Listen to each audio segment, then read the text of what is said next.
Hey everyone, welcome to the Super Review Show, doing a movie commentary with Movie Hawks Productions and co-host Bill Murphy. What's going on, folks? It's a long time coming. Folks, today we're doing The Room! No, we're not doing The Room. As the title of this video suggests, you really weren't going to push that on me. And the title of this video It's gonna suggests, happen one day. on March 24th, 1972, 50 years ago, a couple weeks ago, The Godfather was released in theaters. As the title of this video suggests, you can watch, and we're going to watch, The Godfather, and you can watch along with us as we talk about the movie, as it's why it's regarded as one of the greats of all time, and I'm really excited to do this, truthfully. I am too. I mean, if you have not seen The Godfather, don't watch us. Watch it first, and then watch it with us. Anyways, long story short, are you ready to start, my friend? I am ready to start. Let's get it started. Let's do it. So, we have it queued up on Amazon Prime. If you are interested in watching this movie, go ahead and watch it as of right now. We are watching from the beginning with subtitles on, so YouTube doesn't copyright claim us, whatever. But here we go. This is us. Thanks, YouTube. Thanks, YouTube. I'm a little sick, everyone. Forgive me. Still, but we're going to be doing the... Don't worry, he doesn't have COVID. It's not thanks, COVID. Alright, we're going to have subtitles on, too, just for the heck of it. Because we can. Because we can. And we don't want to get sued by YouTube. No, of course. So let's do that. Back it up. Play. Back it up. Back it up. up. Back it up. Get up. You're good. Alright, the iconic introduction. Rated R for smoking, substance use, alcohol, nudity, foul language, sexual content, and violence. Love to see it. Alright, here we go. Ladies and gentlemen, Paramount Pictures presents... Dun dun dun. Wait for it. Wait for it. Mario Puzo's The Godfather. I love that opening theme. So iconic. The score is great. This movie commentary is brought to you by SodaStream for all your bubbly needs. I've never had SodaStream. Is it any good? It's just carbonated water. That's all. This introduction's great. Of just them talking about what they're doing and whatnot. It's fantastic. Yeah, what's so interesting about this opening... What's so interesting about this opening is you're wondering, okay, who's he talking to? Yeah. Who is he talking to? He is talking to none other than The Godfather. It's funny, this movie came out 50 years ago. Happy 50th anniversary to it. Yes. Happy 50th to The Godfather. To Francis Ford Coppola. One of the GOATs. One of the greatest of all time. One of the best ever. In my opinion, of course. Truly a true legend. Okay, so this guy, I forgot what his name is, but he's telling the Godfather, Don Corleone, played by the one and only Marlon Brando. Marlon Brando, who was also in Superman the movie. As Jor-El. Yeah. Did you know, and if you watched our, alternative casting episodes of Mixed Bag, oh yeah, shameless plug for that. Check it out. You know, they actually, because the studio actually wanted Ernest Borgnine to be Don Corleone. Yeah, and for those who don't know who that is... Evil! Evil! He was Mermaid Man in SpongeBob. Well, he was known for other things, too. Of course, but most people... Our generation knows him for Mermaid Man. And... But... Francis Ford Coppola's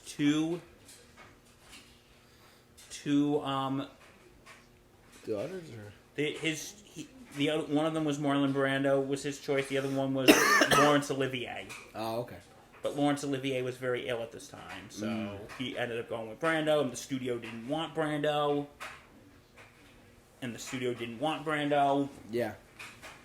Because this was around the time that Marlon Brando was sort of out of...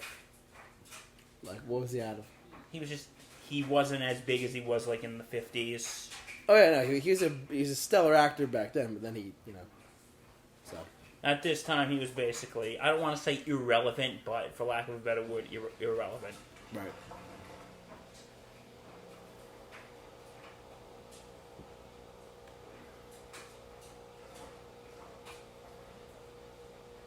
Oh, he wants him dead. Ooh, The first look at Marlon Brando as the Godfather.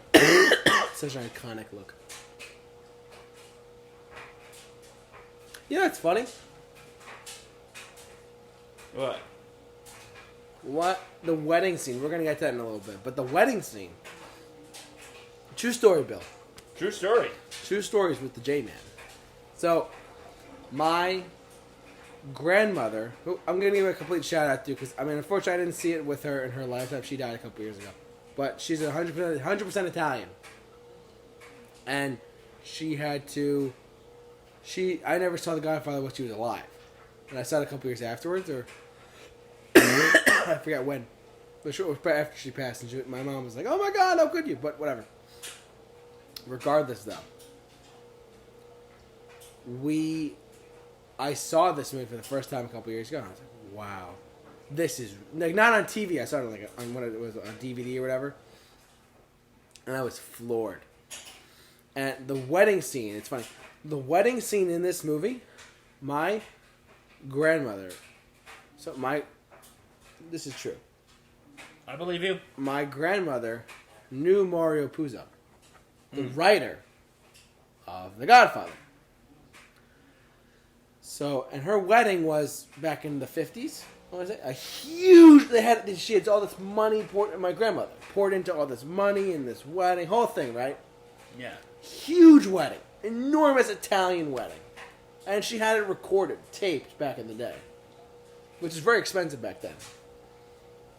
Who was there? Mario Puzo. Mario Puzo. Who we believe, this is not 100% true, but we believe that Mario Puzo Based the wedding off of based the wedding off my family's, my grandmother's wedding. Which we were like, oh my God. How does that feel? It's kind of crazy. I mean, if you really think about it, like, Bill. Excuse me, everyone. If you really think about it, that's kind of frightening. He knew, we had family who knew him. And he wrote The Godfather. That scene, we think it was based on her wedding. Truthfully. We believe, it's not really like 100% true, but we have like undisclosed locations and information why that's true. But for me, I'm not going to tell you, but it's crazy. I believe you. Those Italians. What are you going to do, right? And I'm not Italian, so... No, you're Irish. Bill Murphy. Yeah, I brought my Shamrock shirt on. Wrong shirt for this movie, but that's okay. It's the first one I grabbed.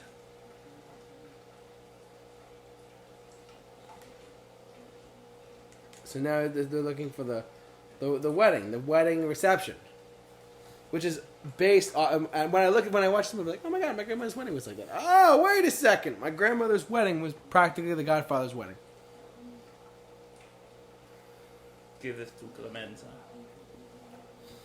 Hey, it's a Godfather. Hey, he lives in Brooklyn. Hey, how you doing? This scene right here. There's the wedding. It's early on in the movie, but the wedding is huge. This is what we believe he based it on, and the movie became super famous. And this wedding was based on. We believe it was based on my grandparents, on my mom's side. So if you watch The Godfather and you watch the scene where the wedding, there you go. You're welcome, everyone. This has been Random Fact with JT. Yeah, random. It doesn't have the same ring though. Nah, sorry. It's fine. Al Pacino did a good job in this too. Yeah, well, they didn't show him yet, so... Not yet, but just overall, he did a really good job in this movie. But if you remember this scene... That's Talia... You might recognize the bride. She's Talia Shire from Rocky. Yeah, and she's also Francis Ford Coppola's sister. I didn't know that, really? This has been Random Fact with Bill! Random Fact with Bill! Oh, yeah! Remember, if you could guess what song that's a parody of, what do they win? Your respect! My respect! That's right, bud. Italian weddings back then were all like hey, how you doing? What are you talking about? It's funny. The 50s were only 20 years ago then. In the 70s. Well, you know what? It was kind of that weird thing. Well, actually, no. This is like it takes place over the course of 10 years. Like the 70s basically did this weird thing. Yeah. The 70s basically did this weird thing when they were trying to reprise the 50s. Like if you saw like with the movie Grease, how they were trying to like reprise American Graffiti, another one. When the 70s were trying to bring the 50s back. Yeah. And then the 80s were trying to bring the 60s back. Oh, no. And then by the 90s, we already moved on to the 70s. Yeah, it's in like every decade in the 20th century, there's like some sort of gap that like, let's reference this decade, let's reference this decade. And Back to the Future was 1985 to 1955. It was, side note, Back to the Future was great. But they had, 1985 to 1955. It was hysterical. So, it was like a hell of a wedding. I mean, this is what my grandparents had. They had it filmed. There was music playing. All this stuff, right? 20, 30 grand in small bills. Yeah, it's crazy.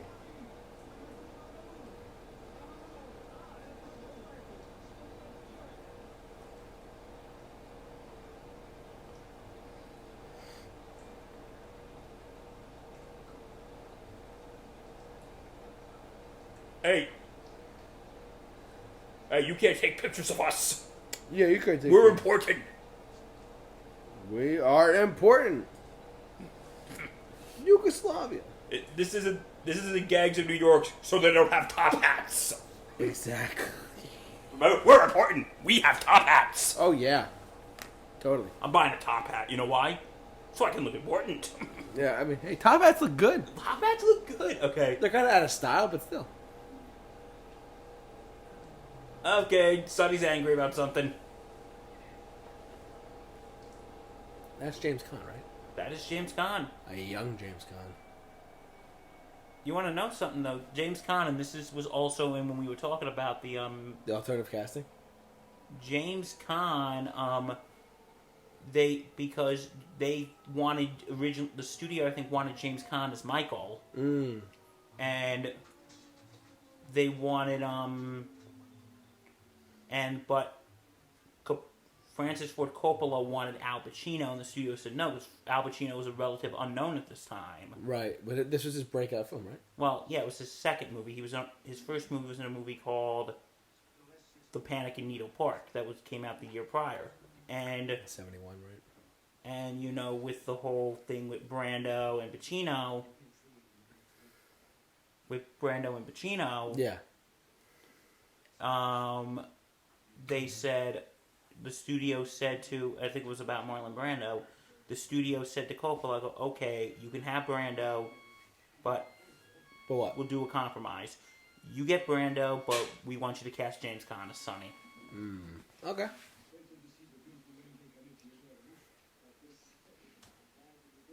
Okay, so for those of you, we kind of got sidetracked here, but what's going on right now? It's the daughter's wedding day, and the Godfather has to work, and remember, he cannot refuse any favors.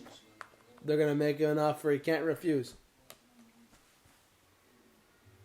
There's Al Pacino in his breakout role. Totally. How old was he here? I think he may have been like his 20. Hold on, early let me look 20s? this up. And that's Diane Keaton. Who they actually they dated in real life for a little while. Did they meet on set? Is that what? Yeah. Because sometimes a lot of Hollywood actors do that. They meet on set. Like, what's his face? Tom Holland and Zendaya. Andrew Garfield and Emma Stone. But Toby and Kirsten Dunst never did, right? To our knowledge. That's true. Yeah. Actually, Al Pacino was older than we thought. He was like in his early 30s. Here? Yeah. No way. Yeah, he was born in 1940, so he must have been like 30 or 31, 32. He was 32 years old. Or 31 when they shot it, probably, but... You know who shares a birthday with Al Pacino? Our very good friend Justin Favaro. Shout out to Justin. Yeah, him and Al Pacino share a birthday. That's it. What has this been? Random facts with Bill. Random facts with Bill. So many times we doing this 3-hour video. So. Hey, very young Robert Duvall. Well, it was one of his earliest films too, right? This was his very... Was it even? I think this was. I forgot. James Caan and Al Pacino, I know that, but like... James Caan, I think, was in a couple movies before this. Yeah.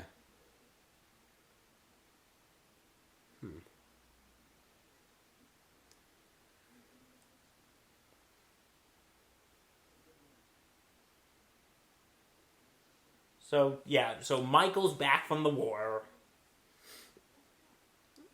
World War II. Yes, this is post-World War II.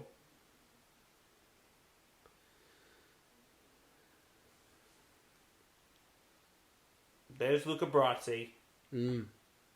Corleone. I'm honored and grateful.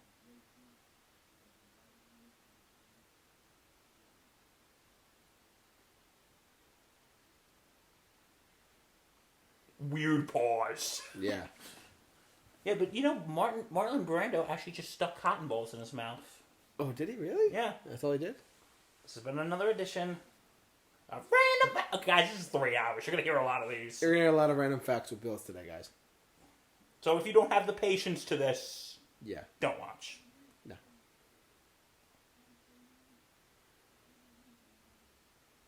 He rehearsed this, too! We saw it. He was rehearsing this. That's right.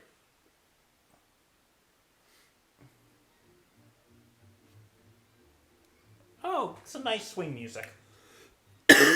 Some jazz or whatever. Do you think Talia Shire got put in it because she was Francis Ford Coppola's sister or no? I think she did. You think so? Because this is before Rocky. Yeah, this was... Rocky way was years before 76. Rocky. Yeah. That franchise... And Carmine... And, yeah, because I think, like, a couple of the young kids that are in there were Francis Ford Coppola's children at the time. Like, some of the young kids there were... A few of... I think 1 or 2 of them was, like, one of his sons when they were younger. I didn't know that. That's cool. And you know what's a... You know, I'm going to stop doing the random fact with Bill Bale. I'll still give you the facts, but I'm just not going to... Yeah, you're good. By the time this movie's over, you're going to want to shoot... You're all going to want to shoot me. If you want to call a complaint, call 1-800-GOT-BILL. That's a real number now. We're gonna make that a real number. Like 8675309. Well, that was a real number for a while. It was. Or so the opening of Billy Joel's Sometimes a Fantasy. That one too. It's a real dial tone. Yeah, but we all know the real thing with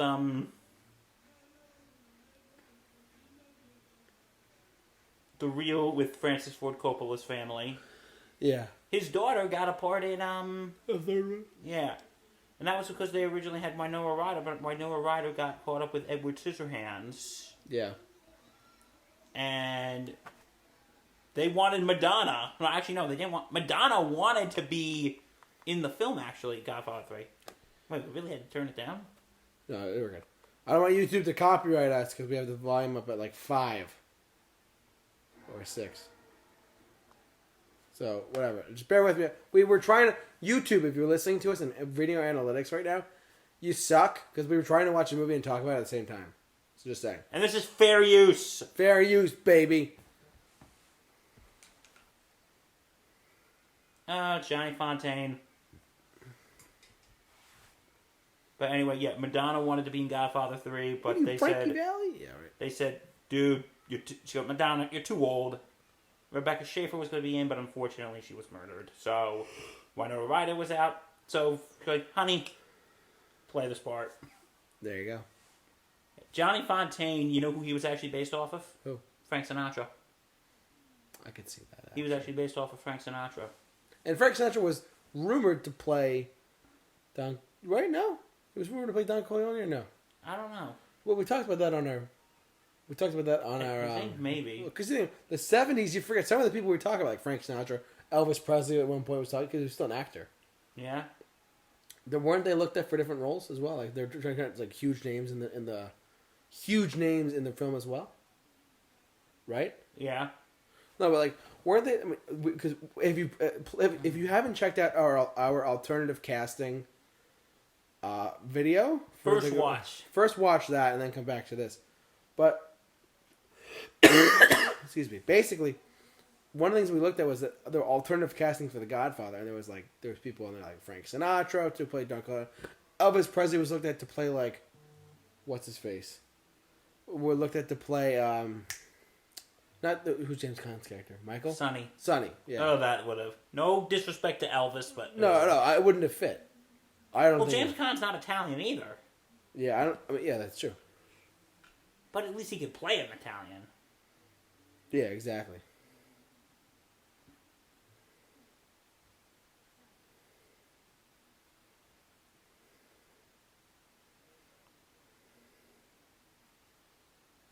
The story that Michael's telling right now about the band leader.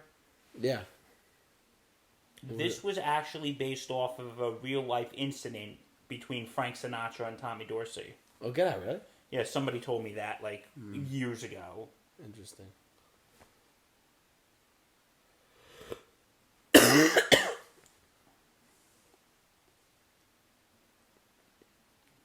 Luca Brasi. Brazzi.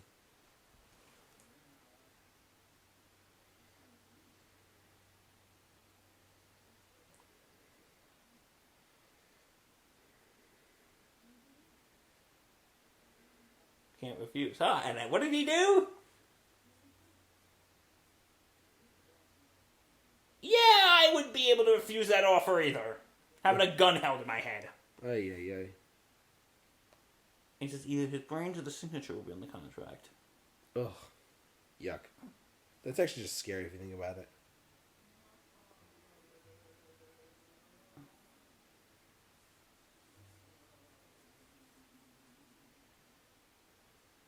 If you consider yourself a film nut, you must see this movie. Yeah, if you have not seen this movie, get on it. I mean, shame! Seriously, it's one of the greats.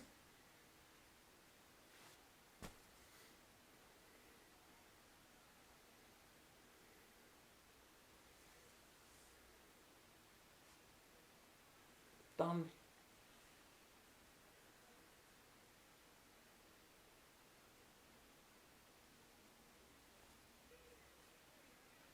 Hey. Hey! Well, we have something in common at Italian and Irish weddings. We both get drunk. Exactly. People do. I really wore the wrong shirt for this one. You're good, buddy. I should have worn my mob shirt, the one I wore when we did gangster movies. I'm wearing a Beach Boys shirt.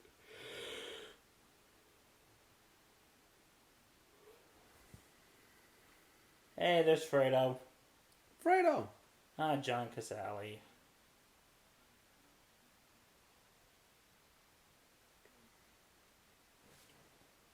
John Casale.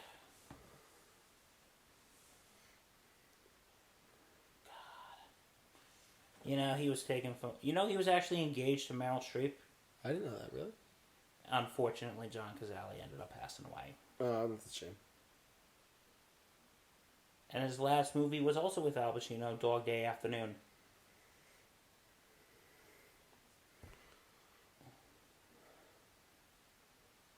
So now Johnny's trying to get into this movie with this film director. There's actually a cut scene throughout all this. Because they used to have this thing called the Godfather Saga for TV. And they would combine Godfather 1 and 2. Yeah, I remember that. There's actually a cut scene when Tom, Robert Duvall's character, gets a call that I guess their old consigliere or their old lawyer is dying and he's not going to make it through the night. Mm. So anyway, Don Vito, Tom, Don Vito, Tom, Michael, Fredo, and Sonny go pay their respects. Mm-hmm. And the consigliere is just laying there. Don Vito embraces him and says, and he goes, "Wait a minute, Godfather, it's still your daughter's wedding day."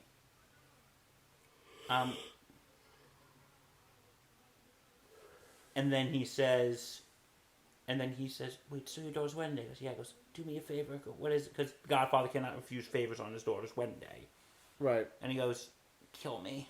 And he goes, "I can't do that." He goes, "Well, can you at least stay with me?" He goes, "Sure." Okay, now one of the famous quotes. It's coming. Here we go. Any minute now.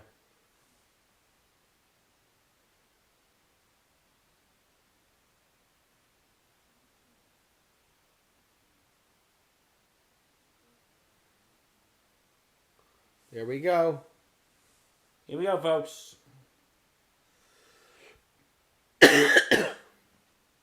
Gonna make him an offer he can't refuse. I'm gonna make him an offer he can't refuse. That is like one of the most iconic trademarks Ever. That is like in like the top 3 of movie quotes. Oh, 100%. From AFI. You know what number 1 is? What? Frankly, my dear. I don't give a damn. No, we're not doing a commentary on that. It's too long. That's a long It's movie. long as this, but... It's probably longer. No, you know it's longer as Lawrence of Arabia. Oh, I heard that song. Oh, we don't have to do a commentary on that, do we? No, we're not going to. But I'm like, that's 3 hours and 45 minutes. If we do a commentary on that, guess what I'm going to make you do a commentary of? Yeah! Not The Room. Or you mean Lord of the Rings with 2 Towers, extended cut? Oh, God. That's like, what, 4 hours? Yeah, I remember 2 of my friends went over to this one guy's house. Like, oh, we got to go over to so-and-so's house after. I go, why? He's making us watch the extended cut of Lord of the Rings, all 4 hours. I can't even watch them. I'm not the biggest fantasy guy. I'm more of a sci-fi guy than the fantasy guy, but that's me. Okay, so he's now sending... I'm having some wine, go to my daughter's wedding. Carla, we're taking the picture.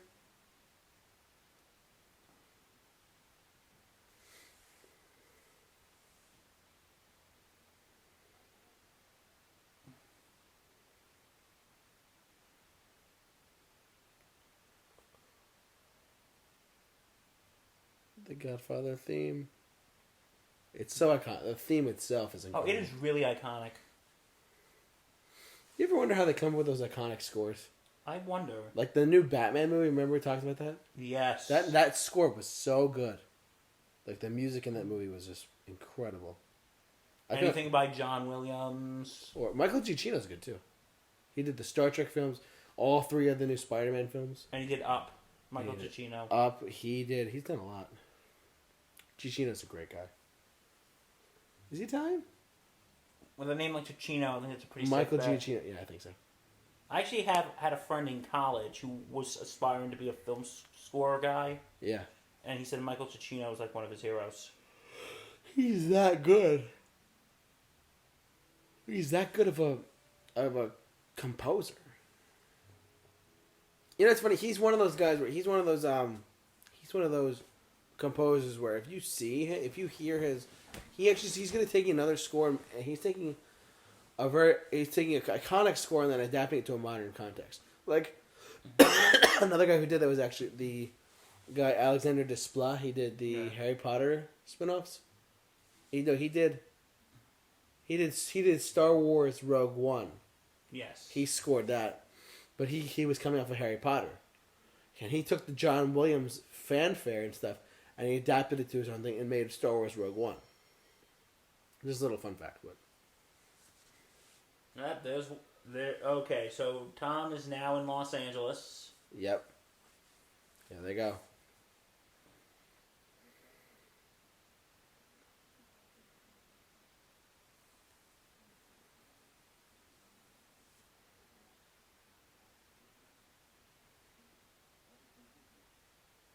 I don't like those people who refer to themselves in third person. Waltz is listening. Yeah, ridiculous. It's like that Seinfeld episode, Jimmy Scores! Oh my god. Not that I'm comparing Seinfeld to The Godfather, but... No, that's yin and yang. No. I'm still sick. I'm sorry, guys. He doesn't have COVID, we promise. No COVID, I promise. It's probably allergies, because everyone's getting it this time of year. Honestly, yeah. It's like, my nose is stuffy. I mean, hopefully it just goes away soon, though.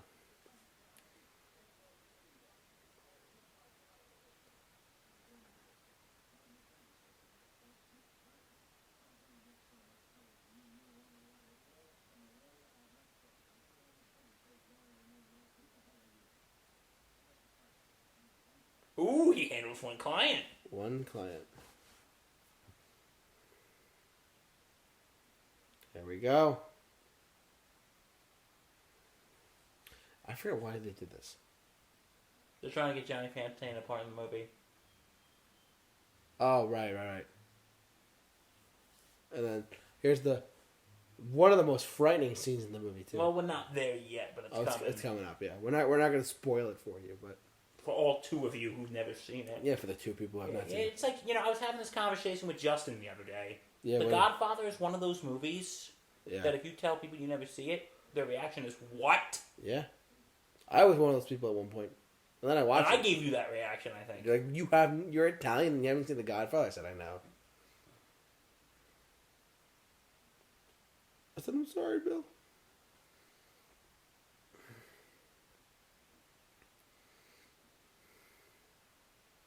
There's the horse.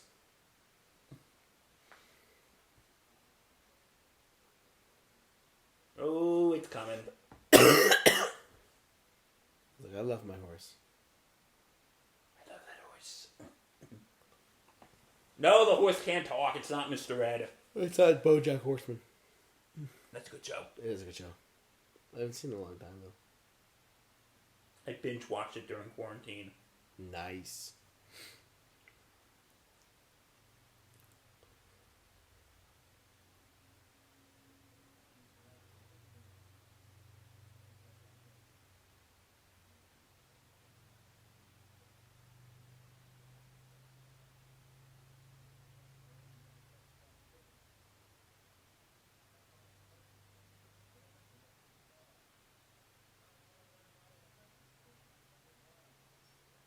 Oh, yeah. Here you go. You tell them why.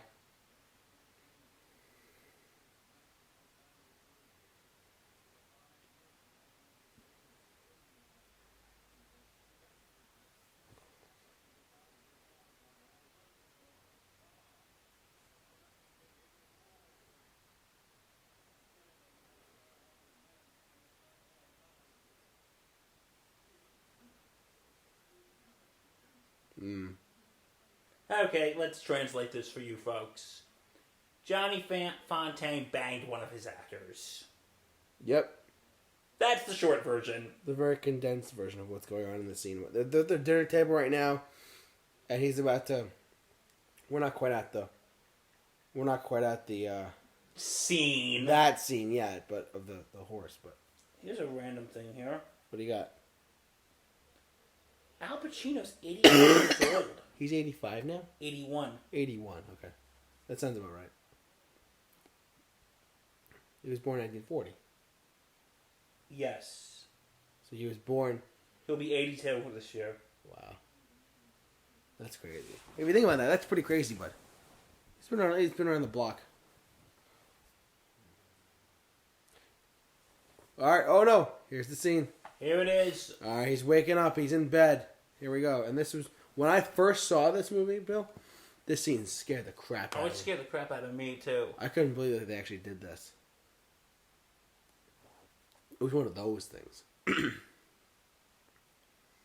I was like, Jesus Christ.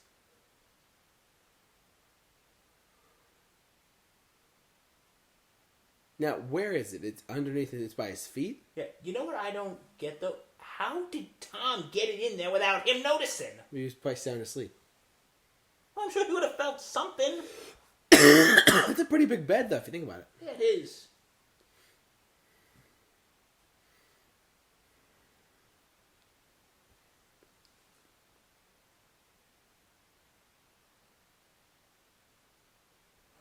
He's waking up now.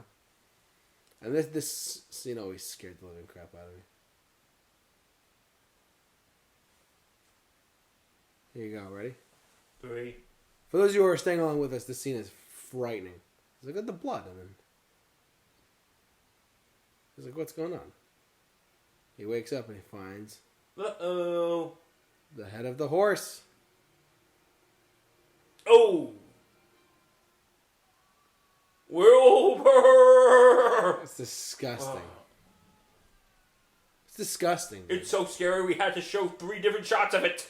3 different shots of literally a headless horse. Or it's a good... You know what? This movie would not be able to be made today now. Why? PETA would be all over it. That's true. Animal cruelty acts would be like, "Oh my God, the Godfather did this, this, and this." And for your punishment... Okay, I know this is ASPCA, not PETA. We have to show you 60... We have to show you Sarah McLachlan's ASPCA commercial on repeat for the next 3 months. Jesus.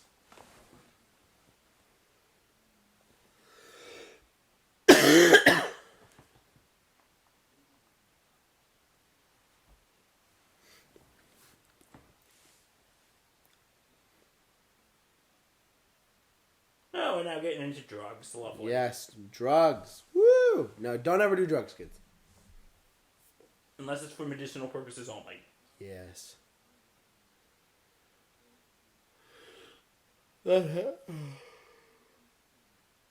Movies made in the 70s had a lot of, like, depth and violence to them, if you think about it. A lot of them did. I know, right? But if this movie was made in, like, the 60s, it'd probably be received differently.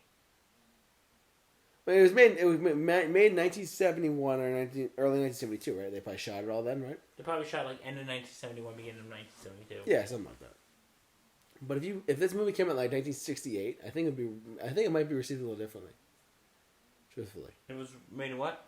If it was released like 3 or 4 years prior, in 69 or 68, that would have been different. I think so. Really? How Because so? the 60s, and this is a side note for everyone, but like coming out of the 60s, things got so different in the world. Like if you look at 1959 to 1969, that's a polar opposite thing, man. Think about that for a sec, seriously. No, because you had the golly gee, thanks mother, thanks dad, and then you had the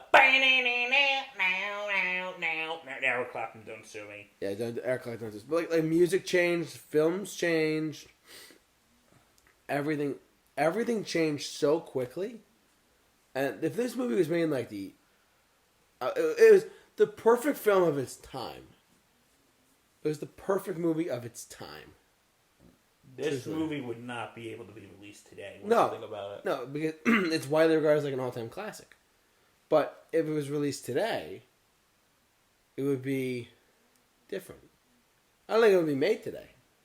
This movie? Especially what we just saw with the horse. Like the guy woke up with the horse's head in his bed and blood everywhere. That's terrifying. That wouldn't happen today. The 70s were such a pivotal time for everything. I mean, everyone's like, "Oh, the 80s for music, movies." Yeah, I get that. But if you go back and look at the 70s, a lot of the best things in the world were created in the 70s, like certain artists, music, certain films. So, but that's me. That's just my opinion. Your humble opinion. Yeah, I mean so many revolutions in the 60s. This film was a result of a lot of that, in my opinion.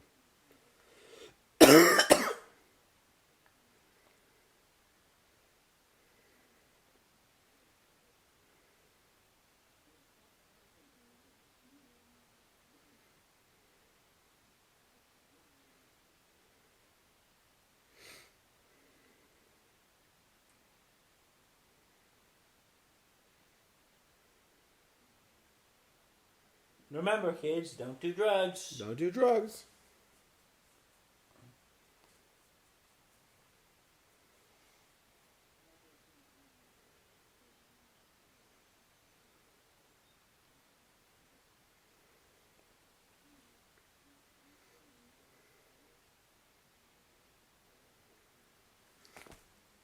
Almost dropped my phone. Sorry about that, guys.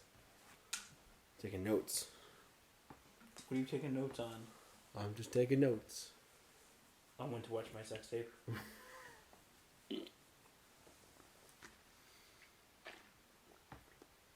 No.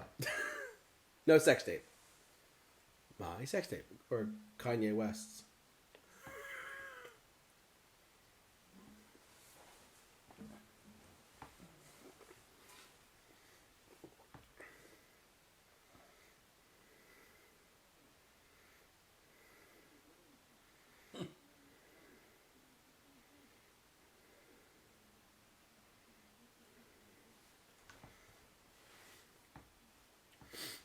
Beef. Yes. You know what? I'm now curious. What are you curious about? How old is Robert Duvall? I gotta Now? Yeah. Let's fact check with Bill. I got this. Alright, go for it.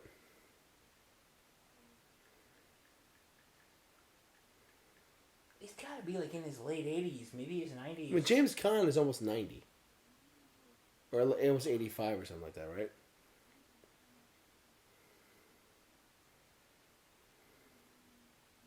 Robert Duvall is 91. Jeez, really? Yeah.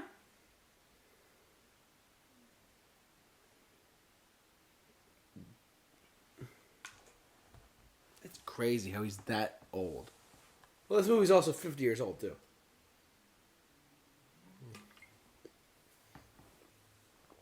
Best in Company. Conspiracy theory.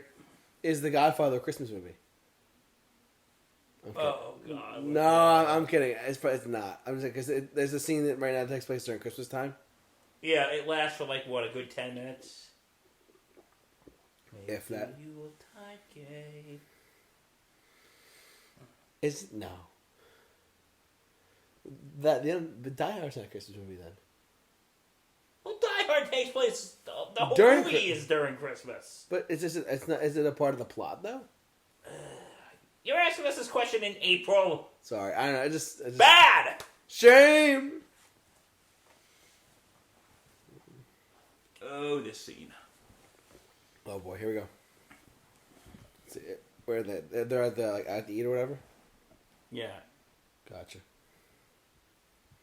I wish we had popcorn. I'm sorry, bud. That's okay. Yeah, you can stay for dinner too. I promise. What's for dinner? I'll find that out later.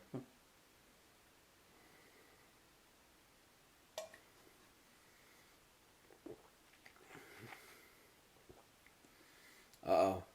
Is this the scene where he gets shot, right? I think Or is so. it the next scene? Oh, no. I forget. Let me watch, okay?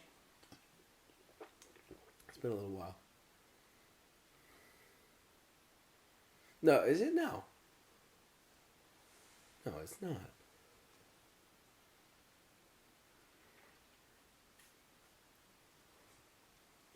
Can you still believe this movie came out 50 years ago? And we're still talking about it. That really shows it's... It's placed in history too. Luca! To Georgia. I don't know how to say that. This week is Italian. I love how the subtitles say both speaking Italian or both speaking this.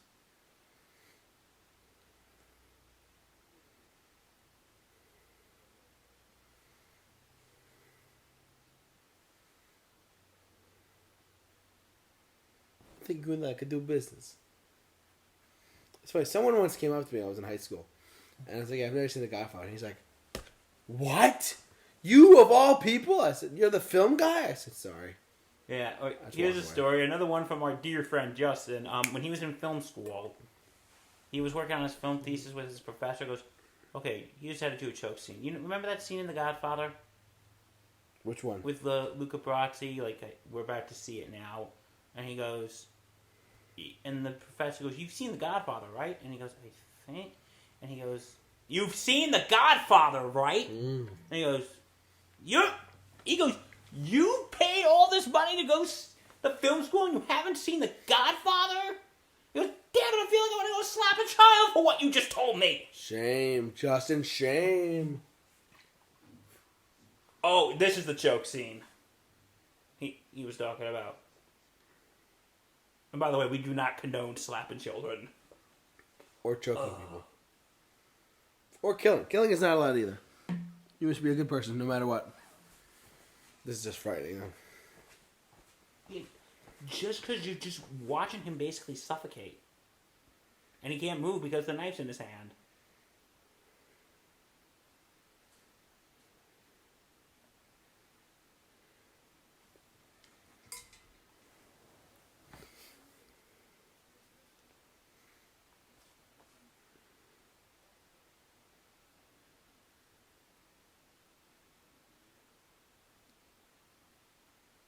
Oh, yeah, he must make time. Okay, honey, we can't have sex tonight. I gotta talk to these two random people. Oh my god. Well, that's a good train layout.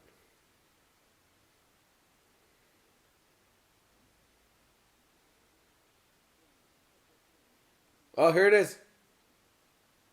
Here's the scene. He's just getting in the car.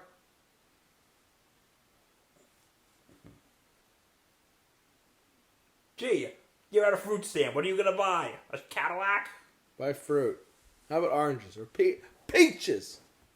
Peaches.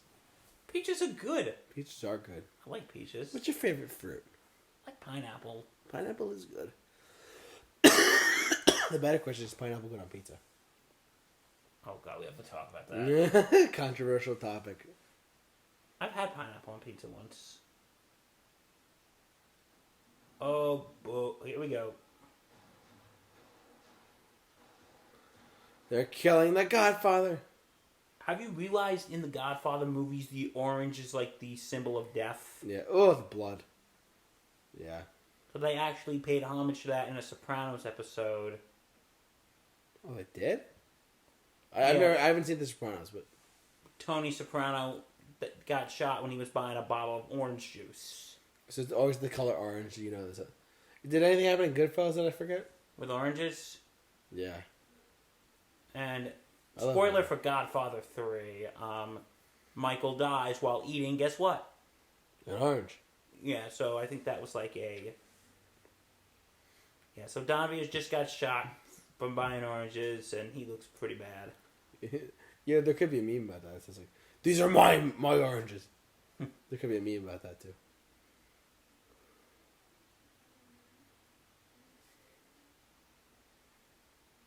I've never been to Radio City. I've been Not for the twice rock. when I was young. I know, I know they have the Rockettes, but like I'm not sure where they would go. Maybe we can see a show there. We'll see a show there together. My brother was actually supposed to go see the Rockettes this past December. But guess what happened? Thanks, COVID. Damn it. Feared, murdered, assassins gunned down, underworld. Crime Lord?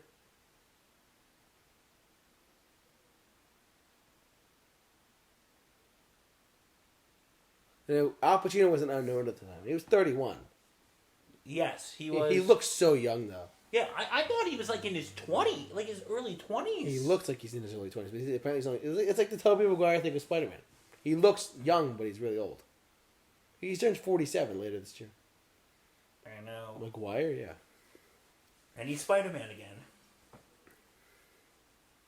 For a little bit. I thought that was a good send-off, too. Just on a side note, No Way Home was a great movie. Yeah. We should do a No Way Home commentary, too. We should. We should just do all the Spider-Man movies. Well, we did. We did the original 3. Don't forget, we had to suffer through emo. We did December the 3. We could do, The Garfield. I have we'll both do of them. Amazing Spider-Man 1 and 2. And then, I have them. If I you have the want. first one over there. We can do this. We can do the second one, too. And then we do the MCU ones. Yeah, the Homecoming, No Way Home. Far From Home, No Way Home.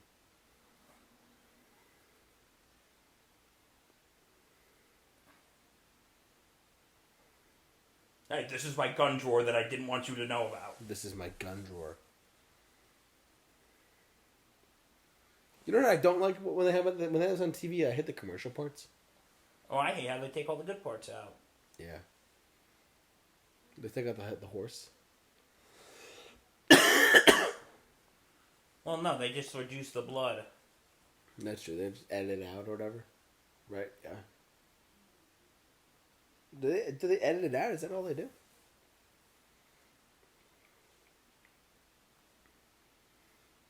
We should do a Goodfellas commentary. We should. That'd be a good one. Yeah, we got a list of commentaries we're gonna do like over the summer. And we're gonna do The Room. Oh my god! I did not hit there. That's so bad. We'll bring pizza. We'll have Justin here too. We'll do it together. We could do a lot more. If it depends on some of the movies are short too. Hey, Sonny, ever heard of this thing called paper? Yeah, get some paper, Sonny. Don't write on the cabinet. Get some paper. Yeah, come on. Those trees died, so you could use their paper. Literally.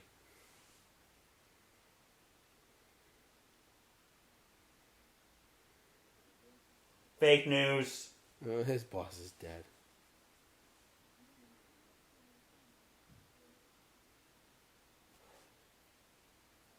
Huh.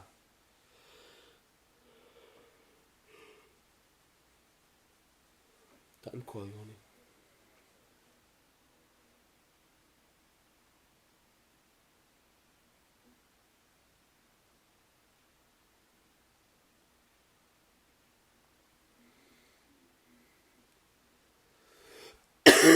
Who is this guy again?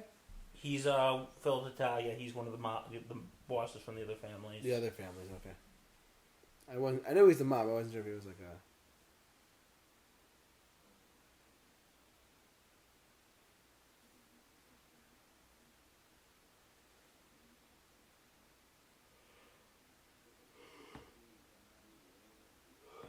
Yeah, you know what? It's like how they're saying how Sonny's gonna come after. It's like so weird. Like with the three Corleone brothers, you got Sonny is like the hothead. Yeah. Fredo's kind of for lack of a better word, kind of the dumbass, and Michael's the smart one and the more even keel one. Right. Yeah. Makes sense.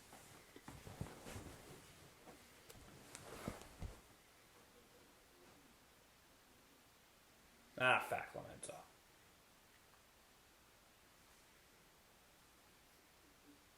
It's good business.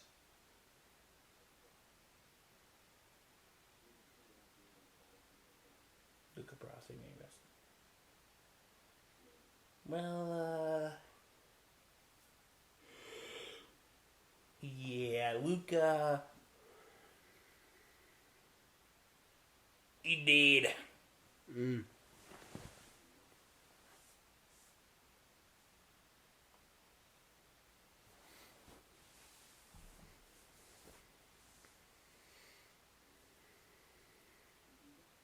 Okay, he can go. Peacefully.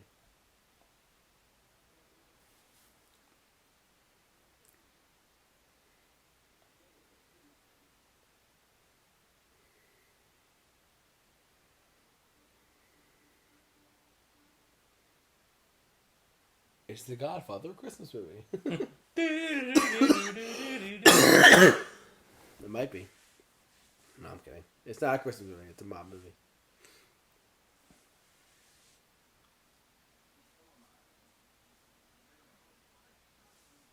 That's impressive. That is impressive.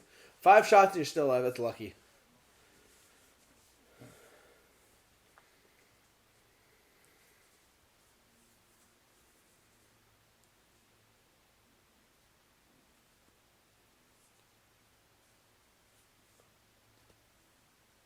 That is very impressive. He can survive 5 shots. I can't believe he survived 5 shots. It's like it must have missed every vital organ. The people who sent him were like, "Damn it, you guys are horrible shots. Terrible shots. You guys are fired." Yeah. Fired. You're fired.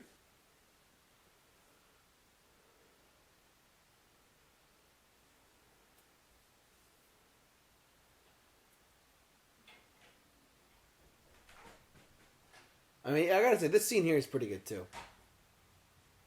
When they tell him he's gonna pull through. Yeah, it's like showing how Michael is now getting. Originally, he didn't want to be involved. Now he is. You know. Yeah. Well, don't forget. Yeah.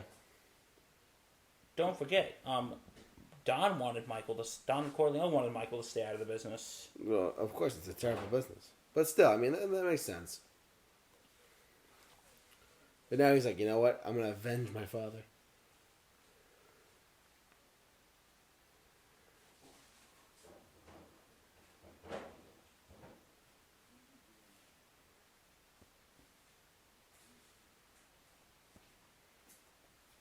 It is a really, like, solid... I mean, the scene's good, too, where they're just talking about, like, how to... Yeah. You know? God, this movie takes place over a case of 10 years, and it's, like, been, like, what, 45 minutes? We're not even within 1 year yet. We're in a couple months. And it's only 55, like, 45 or 50. We're not oh even God. within a full year yet. This movie's long, too. I forgot how long it is. It's, like, 3 hours long, right? Yeah. It's a good 3 hours long. Yeah, it's still good, but still. It's a good 3 hours. It's timeless. It's not time consuming. Not time consuming, no. Good point. Because you ever know that there's those movies that are like 3 hours long, but they don't feel 3 hours? And then there's those movies that are like 90 minutes, but they feel like 3 hours. So Avengers Endgame was 3 hours. But it was a good 3 hours. It's good. But, like, I don't know. The Dark Knight had, like... I felt The Dark Knight, like, stretched a little bit. And that was only like 2.5 hours. It was 240 minutes. It's a long movie. Well, yeah, that's it. Oh, Interstellar. I never saw Interstellar. I haven't seen it. I saw it once. But maybe we can do commentary on that. With your favorite person, Christopher Nolan. Yeah, you know, he's not... It's not that I don't like his filmmaking. I'm just not a fit. I wish he would do other things besides, like, change his another tone. one. Another fish. What the hell is this? Sicilian message. It means Luca Brasi sleeps with the fishes. Oh my god. Okay, dinner tonight! The fish! Dinner tonight, people. Okay.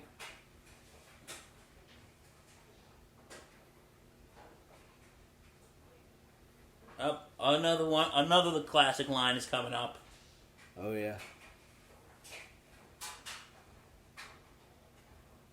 There we go.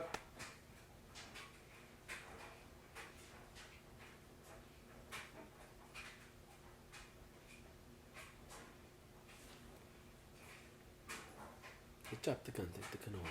Leave the gun. Take the cannoli. Yep. It's leave the... It's not drop the gun? It's leave the gun. Oh. I'm not even Italian and I know this. Everyone says that, though.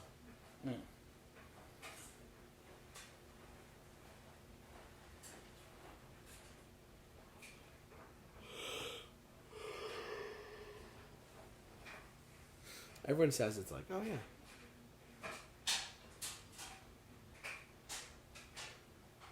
18 mattresses. That's a lot of mattresses. It's a lot of mattresses. That's a lot of mattress. I don't need 18 mattresses. Do you? No, I don't either. This is that scene. That's right. This is the scene. But they're gonna get blown up. Spoilers, but in 2 minutes they're gonna be blown up. I gotta take a look and then boom, boom, boom, boom. What do you got? Oh no, I'm just Yeah. checking my fantasy team. We're doing movie contact. Oh, sorry. You're good, bud. I'm just doing a quick check, I promise. Quick check, quick check. You're gonna miss the scene. Oh, wait, here it is.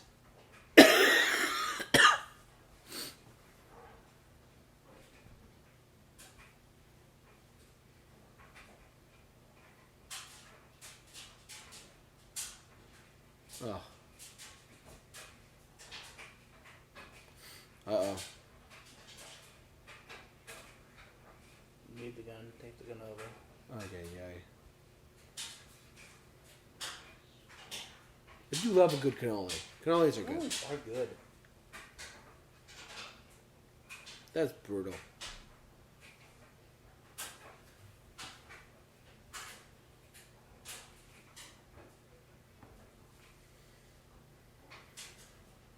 Yeah, these are the days of landlines, folks. Landlines.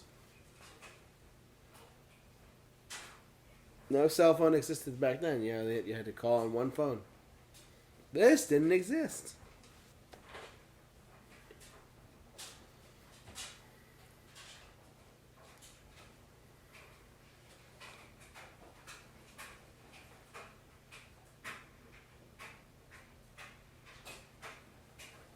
Oof, that's rough. Dude, Michael, come on, buddy. Say it. Say you love her. Say it. Why don't you tell that nice girl you love her? I agree with Clemenza.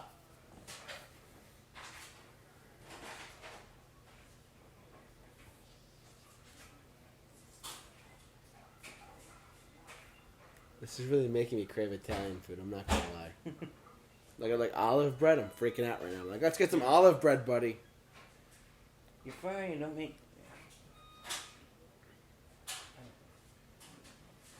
Have some bread. Wine. Hey, there's Sonny right there. He's standing right there. What's that? The whole thing. Oh, there's important things to do right now. Oh boy.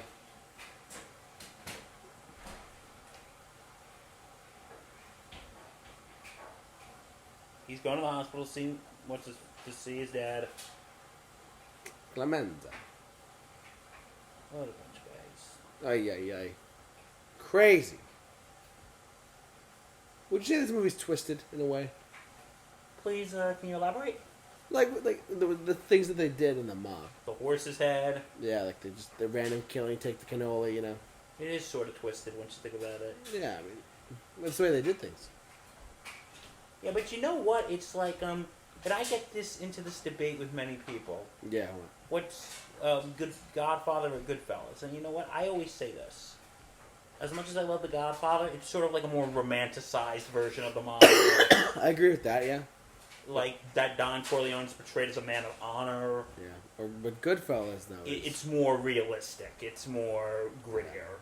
Hey, man, what do you think? You look like a gangster. I don't know if... listen... tell us in the comments, which one did you guys like better, Godfather or Goodfellas? Yeah, sound of Godfather versus Goodfellas. That could be a whole mixed bag show. No, we already did that, though, with gangster films, but whatever. Yeah, we'll do a Goodfellas commentary one day. One day. And we'll have pizza to go with it. You want to know something? What? I actually have it on DVD, so I can just bring that when we do it. There you go. I have it right there on Blu-ray. Okay. I have it on HD. I have it on Blu-ray, ladies and gentlemen. Goodfellas is over there on Blu-ray. JT is telling us about his DVD collection. Yes. Can't wait to do the Star Wars collection on tape. It's going to be awesome. Yes, we are going to do that. Don't worry. Can't wait. And guess who we're going to have with us? Matt Hemsley. Well, no. We got Justin. Justin. Yeah, well, One day we will get Matt Hemsley here. Matt Hemsley will enjoy the show. Matt Hemsley, if you're watching this, you're coming one day. You're going to be on the show with us. In person. Whether you like it or not. We will come to your house and drag you over here. Yes. Long drag, but yes. That'll be fine. Okay, he's at the hospital. Here we go. He's at the hospital. Here we go. He's at the hospital.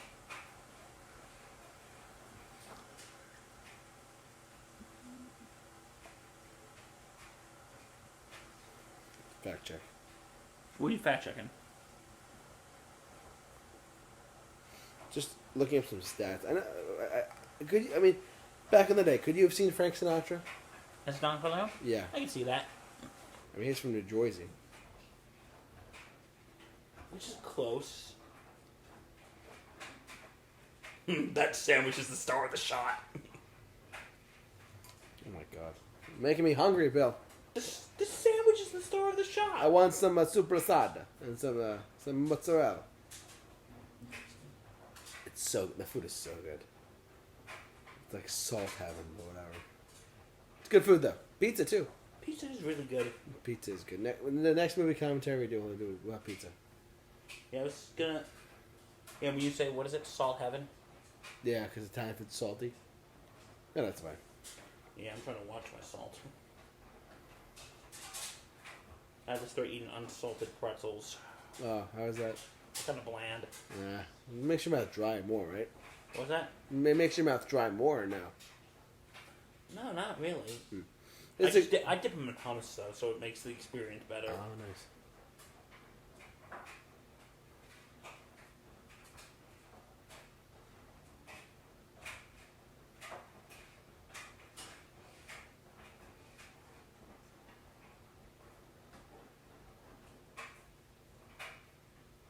Oh, he had too many visitors, so they had to send the guards away. Yeah. Now his dad's in the hospital right now. They're just checking and keeping an eye on him.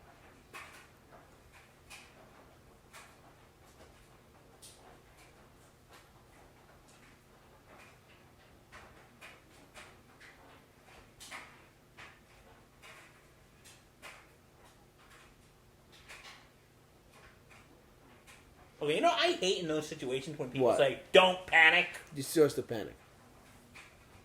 Like when friends tell me, "Don't freak out," but like just tell me what happened. Yeah.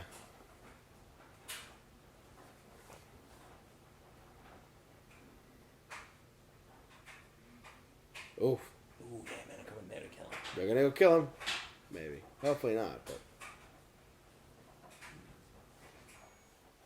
Do you believe Al Pacino is 81? That's frightening. It is. He's been alive a long time. It's a long time. So he was like in his early 30s. I thought he was older. I mean, younger. I thought he was like in his 20s. When he shot this. But he's apparently he was 30. Or 31.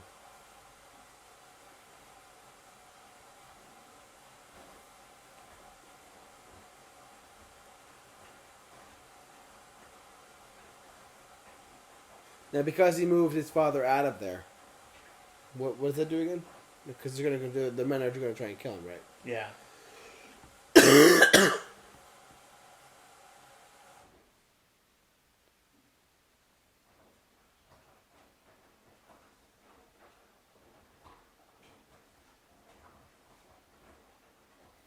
It's a hospital, right? Yeah.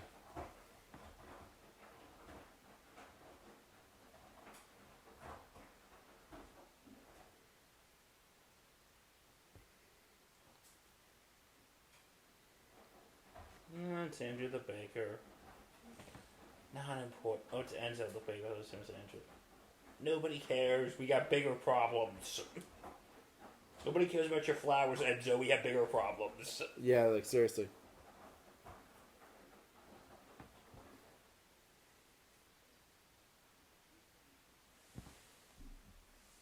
I still can't get over how young Al Pacino was. He looks like he's in his mid-20s. But he's like almost 31, 32. He's a good-looking dude. He's a good-looking guy.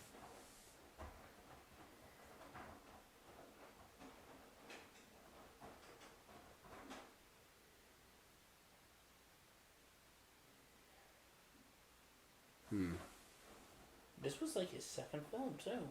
Yeah. This breakout role. Breakout film.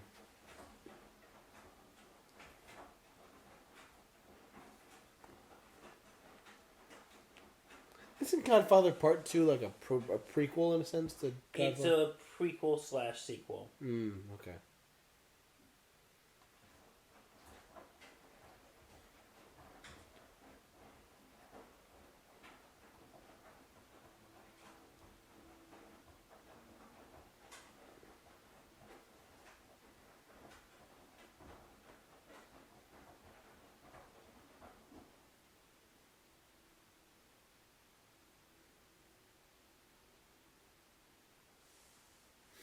Let's see.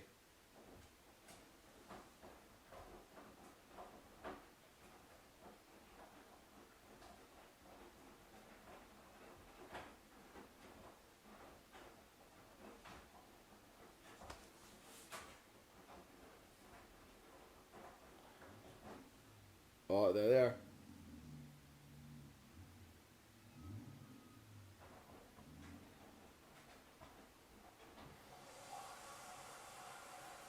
Here we go. We got some fun shit coming.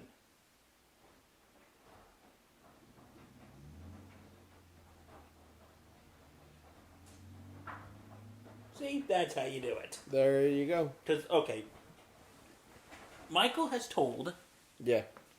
his, Michael has told, the baker to put his hand in his pocket to pretend he has a gun. And they won't mess with him. Yeah. Fun fact about with guns, Al Pacino does not like guns. Interesting, really? So, like, a lot of the scene, and that's funny because most of his movies have guns. Have you noticed that? He's in a lot of mob films, too. Like, Yeah, when guns. he has to shoot, he actually closes his eyes. Yeah.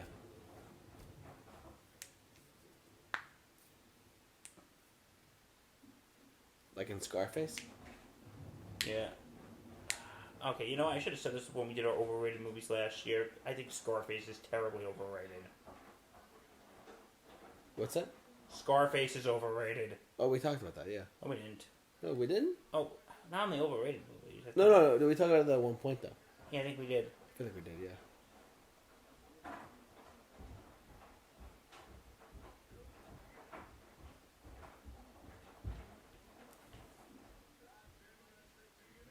Oh, okay. Oh.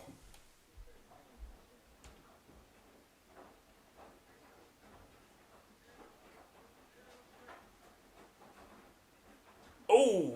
Oh. Brutal. Just smacked him right in the face. Oh, God. He must have really sensitive skin. He gets blood after that one punch. Yeah.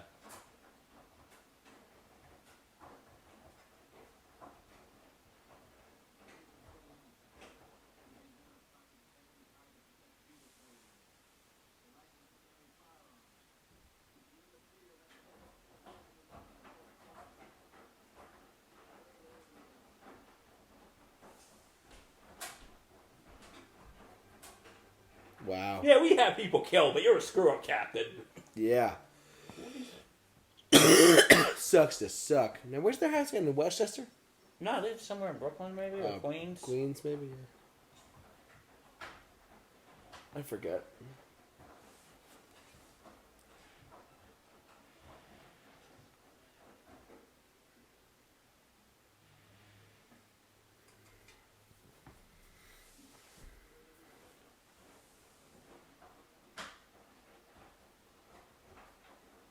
So he brought these random people who we don't know to protect us. Who said they don't turn on you, right? You know, you never know. Exactly. A quote from the second Godfather. Because didn't you say you want to do a part 2 commentary too? Yeah, we can do it one day, yeah. What do you want to do that for? That 50th anniversary? That's in 2024. Godfather 2 commentary coming when we feel like it. When we feel like, maybe in a year or two. Or maybe in a couple months, who knows? Yeah, I've never seen Godfather 2. I've only seen Godfather 1. I've seen all 3. You said the third one's the weakest, right? Yeah, but I don't think it's that bad. A lot of people hate it, but there's a quote in Godfather 2 when they say, you just keep your friends close, but your enemies closer. Hmm.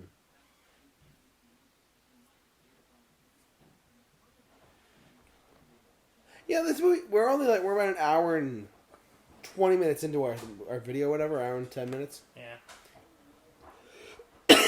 It doesn't feel that long. It doesn't, there's no, it's one of those movies that's paced really well. Like, that's why it doesn't, I mean, I'm sitting here, I'm tired because of other reasons, but like, I'm not bored. Well, you want to know something though, Matt Hemsley, when he saw the movie, he actually said, "Bill, I'm sorry, I saw The Godfather, I'm not going to apologize, and I thought it was boring," and I'm like, it can be, but he did say, "Goes, maybe I should give it another watch," and I'm like, okay, it's all right, whatever. And listen, Matt, if you're watching this, if you don't, if you watch it again, you still don't like it, hey, yeah, to each their own. I mean, look, I've always said on our show that at the end of the day, it's what you think. Yeah. All art is movies, books, music, and music, books, movies, and art. Actual art is all subjective. You know, there are some people, I guarantee you, who hate this movie. It's not. There's probably not many of them. Well, you know, there are people I know. I don't want to say they hate it, but they're not fond of it. They'll say. Here's what they'll say. Yeah. They'll say, "I respect it." Right. But I personally don't like it.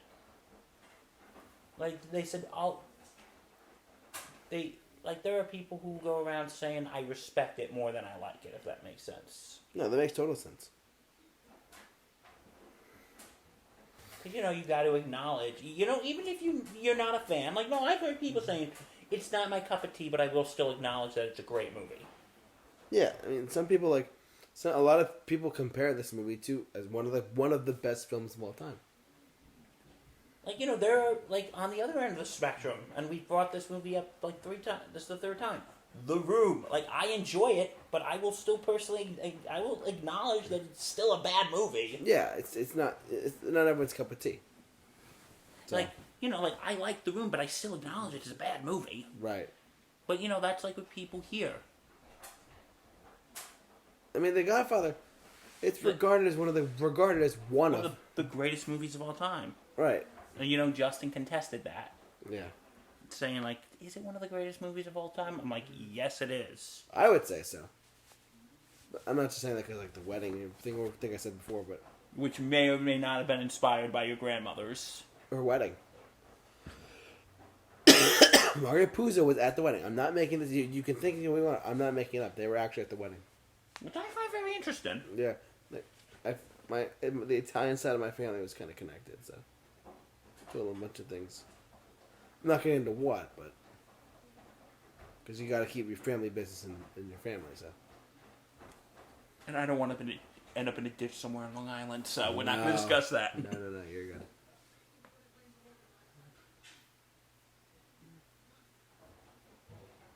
You know who's also being considered for Sonny? Who? Who was it? Robert De Niro. That would have been something. Can you imagine for one second if Al Pacino and Robert De Niro were in the same movie? They were. No, in this movie, though. Yeah, because I think they wanted De Niro, but Coppola was very set on Pacino. Yeah. Because Pacino was a relative unknown at the time. Yeah. But Robert De Niro was already established by that point? 72? He was starting to become... When did he get his big break? Who, Pacino? Yeah, De Niro. I have to look this up now. Fact check with Bill. Fact check with Bill. Doesn't have the same tone as Random Facts. Not the same.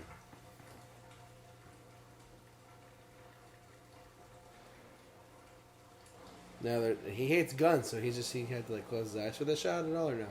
Yeah. Wow. Interesting. But they both did one. It wasn't a gangster movie. They both did one film together, right? Wasn't that Grudge Match? Am I thinking that right? No, that was De Niro and Stallone. Oh, sorry. Rocky and Raging Bull. Raging Bull, yeah. They did the movie Heat together. Okay. I mean, on and off. I know they did The Irishman together. Yeah. Of course, and Joe Pesci was in that too. Joe Pesci, another one. Hey, are you crazy? Are you talking to me? Okay, I think his debut was What? Mean Streets. That was the breakout one. Oh, that's a Scorsese film, right? His first film was an uncredited film at the movie Three Rooms in Manhattan in 1965. Wow, that's a long time. Wasn't he Mean Streets was Scorsese, right? It was Mean Streets was Scorsese. That's right. They used the song "Be My Baby" in that. Yeah, Pacino and De Niro, they were also in The Irishman together. Yeah, we talked about that too. We're not doing movie commentary on that. I don't blame you. It's longer than this. It was like 4 hours. It's ridiculous.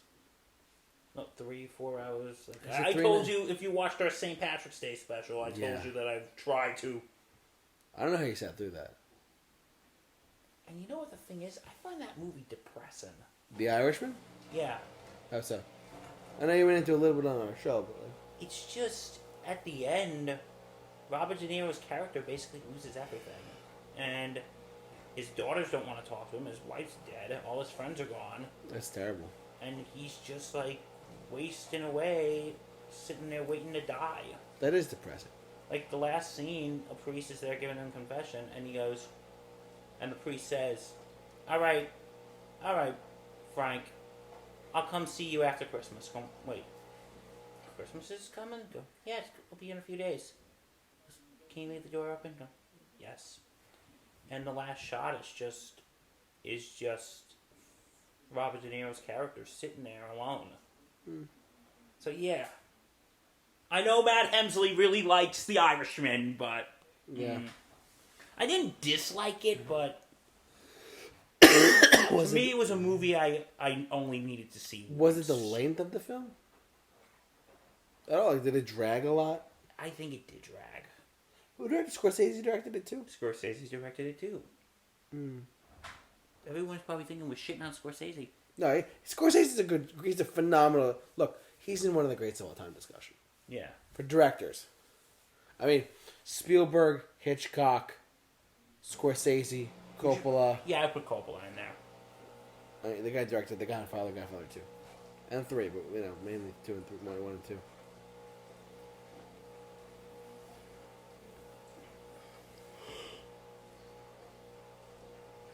Like, what do you call it? Scorsese?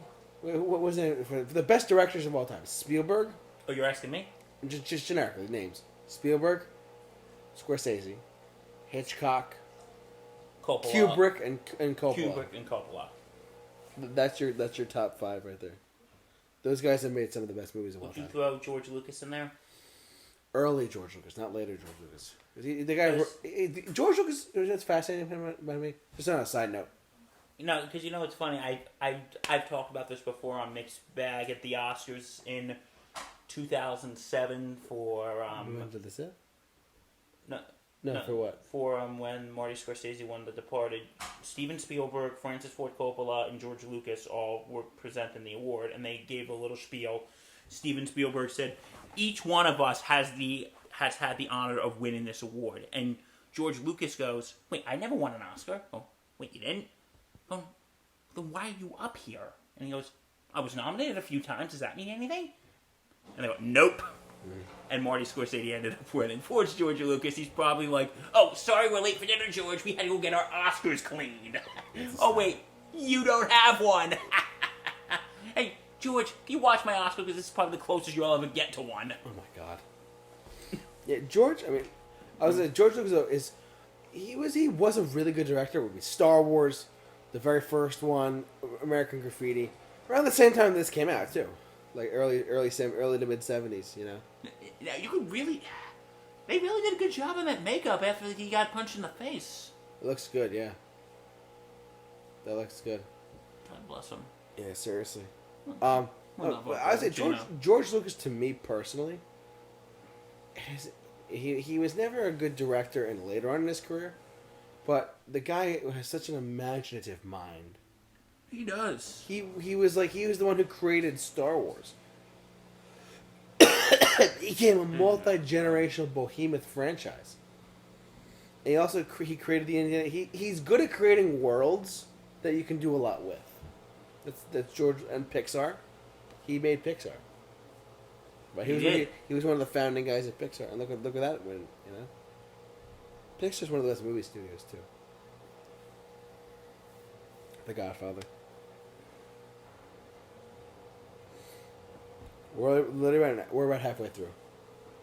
That's crazy. But you know what? It's not a bad thing that this movie is long. No. Because I heard the book is huge. The book is long. I have not read it, but I know. I have not read the book. My other grandmother's read it. No, I've heard people who've read the book. And she's like... I've heard people say the book sucks, but the movie is phenomenal. I've heard that too. It is one of those rare cases, because when people go, "Oh, the book's better." Or like, I'll wait for the movie. They didn't. They got The Godfather. This is like one of those rare exceptions where the movie is better than the book. Absolutely. From what I've heard. No, that's 100% true. Because there are people who always say the book is better than the movie. Yeah, like some people, oh well, like 9 times out of 10, the book is better. I'll be honest, those people kind of annoy me. Yeah. The people who are like, "That wasn't in the book. That wasn't in the book." It's an adaptation. Shit is going to change. Get over it. Percy Jackson did not hold the lightning. Whatever, right? Yeah. Same thing. Nice shots of New York, though. Yeah. To New Jersey. Welcome to New Jersey. So if you're still with us, we're at the part where they're entering New Jersey, and Michael is now taking over the family business. Oh, no, he's not there yet. Also, not there yet. Sorry. A bunch of stuff happens before he takes over the family business. Oh, spoiler. To all 2 of you who haven't seen it. Yeah, seriously, guys.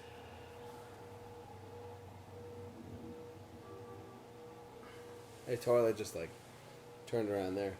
There are 2 types of people in this world. People who've seen The Godfather, and people who don't, and we pray for them. Exactly. God bless America. Irish, Shamrock. It is really long. The movie is really long. It is really long. 3 hours, 2 hours and 55 minutes. It's ridiculous. Lou's All American Restaurant. This is in the Bronx. Italian American. Sorry. Excuse me. Of course, it's in the Bronx. Why do you say, of course, it's in the Bronx? It's a New Yorker thing.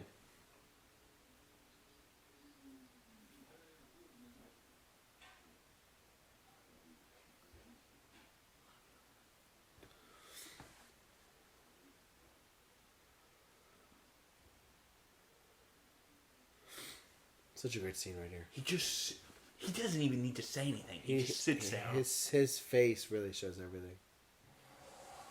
Young Al Pacino is just one of those actors who just has to do this. He embodied, his look is just everything. His face tells the whole story.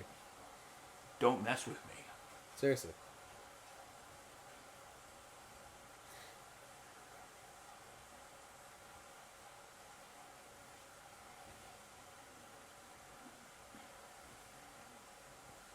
Oh, he's going to speak Italian to him. Ooh, interesting. Molto bella. I know very little Italian. I know.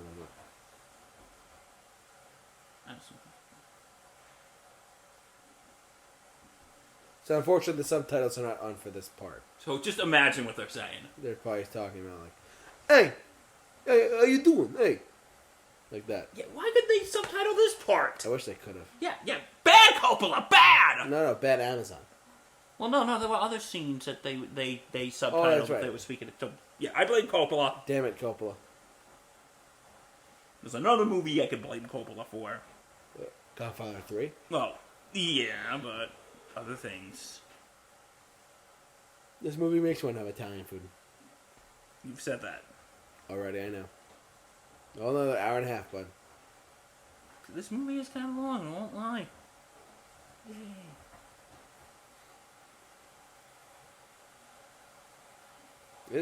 Maybe that's why Matt Hemsley didn't like it. Or, no, not didn't like it, but just like it got drawn out. Yeah, maybe. I should ask him. Yeah, ask him. You know why? Why? Because he's Matt Hemsley. Because he's Matt Hemsley. And Matt Hemsley knows everything. Matt Hemsley does know everything. He does. He's a doctor. He's Dr. Matt He's Hemsley. Dr. Matt Hemsley. He graduated from the University of Bill. Yes, we're a good school. And their hotline is 1-800. Got Bill. Got We're taking Bill. your applications and your money today. Yes. That was really good. Note, the University of Bill is not a real university. No. Bob Jones is a real university, not Bob. University Debatable. Debatable, yeah, actually, you're right. I'll tell you off camera. You're a good one. No, but they have rules of the yin yang there. Oh, yeah. Bob Jones. If you take the initials of that university. Oh, no. Don't take the initials.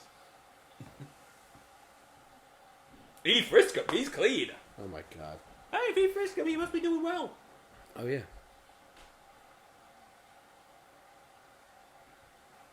Now, what happens in the scene? I forget.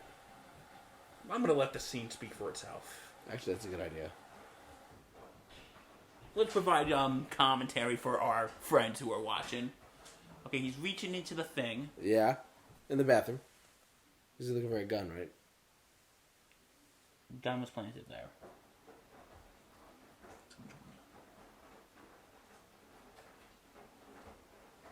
Uh-oh. The gun's there.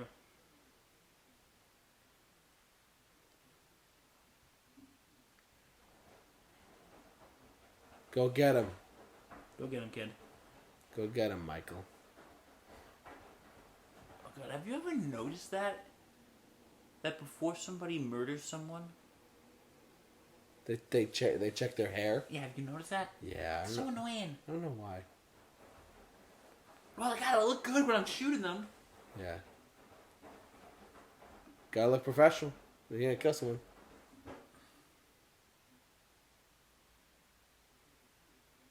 I have to stand out here. I look cool.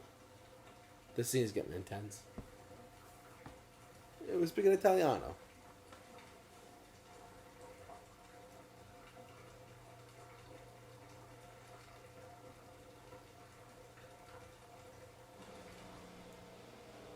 His facial expressions in this scene are so good. He doesn't even... Again, he doesn't need to say anything. He Just the way he looks. He's one of those actors, he doesn't need to talk. He could just look. Yeah. And... Bam. Gets up.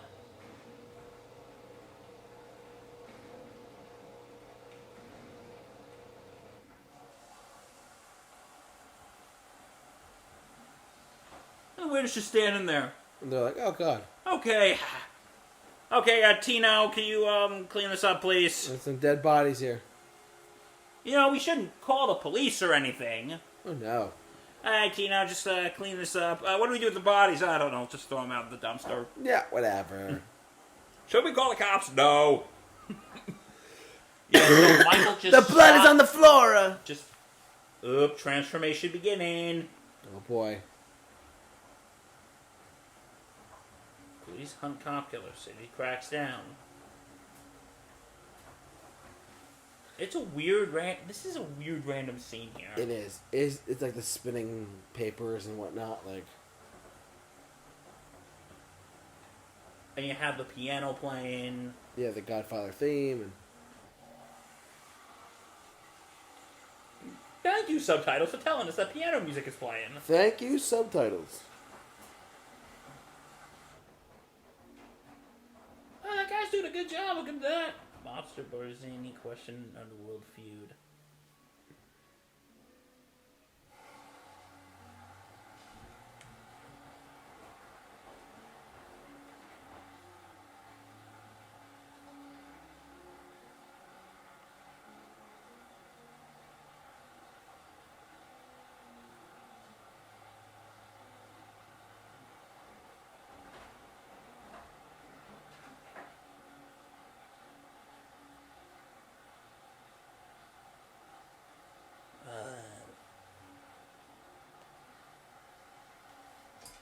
Hey, Don Vito's coming home. Hey. I'm coming home.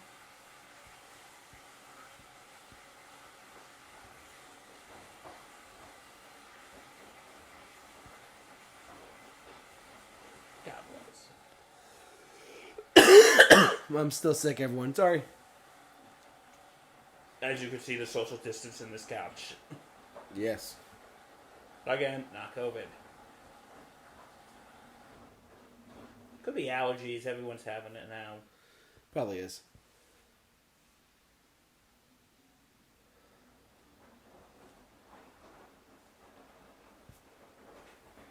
There's some shots in this movie that are really like, drawn out. If you know what I mean. Yeah, like that little montage we just saw. Yeah. I think this shot is drawn out. Of him coming home. Yeah. Sort of, not really. A little bit. Oh.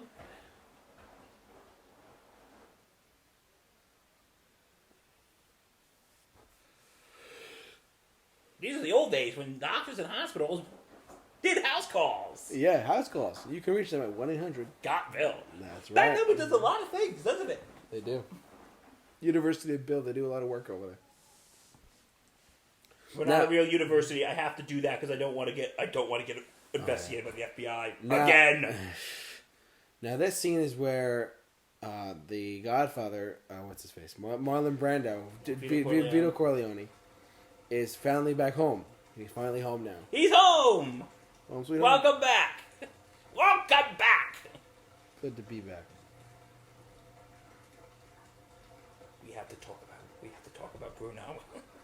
Oh my God. I know you hate that song. Don't remind me.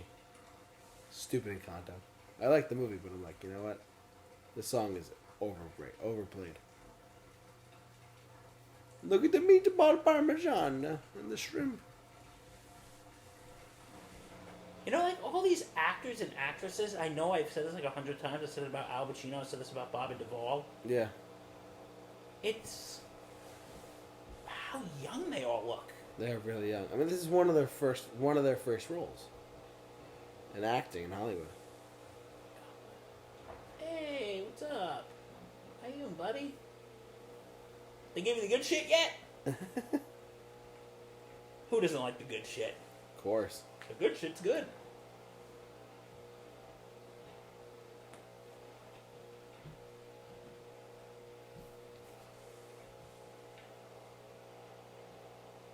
Well, this is way better than our last movie commentary. Oh my god, our last one we did was Spider-Man 3. Ugh, yuck. It was not the best.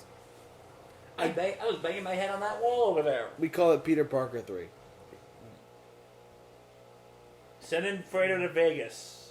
Where I'm going in October, I would have a blast. We're going? Oh, you're going to Vegas, that's right. And remember, folks, what happens in Vegas stays in Vegas.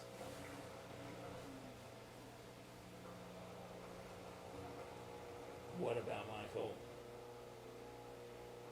Where's Michael? Where's my son? We don't talk about Michael. We don't talk about Michael.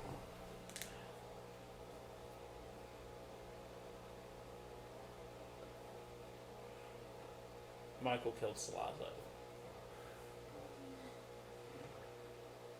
What do you say for starting to work to bring him back?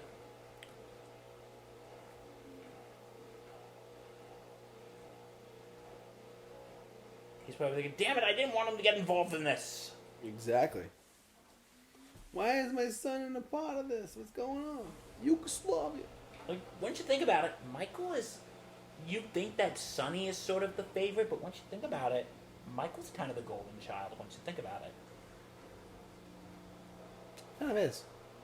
You're right. You realize it. Yeah, no, you're right.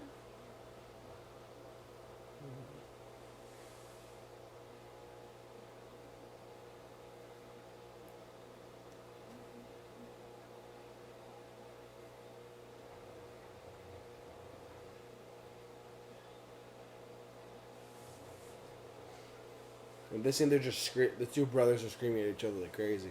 No, a foster brother, but we'll take it. Foster brothers, yeah. Siblings. Siblings. Such a fun way to say siblings. Oh, yeah.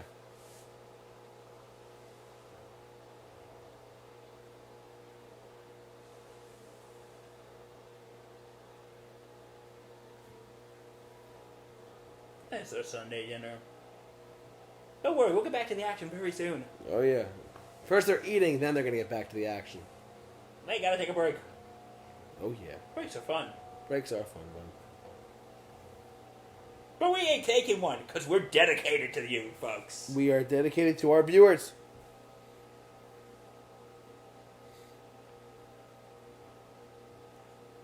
Ah, Fredo. The least important of the three. Yeah.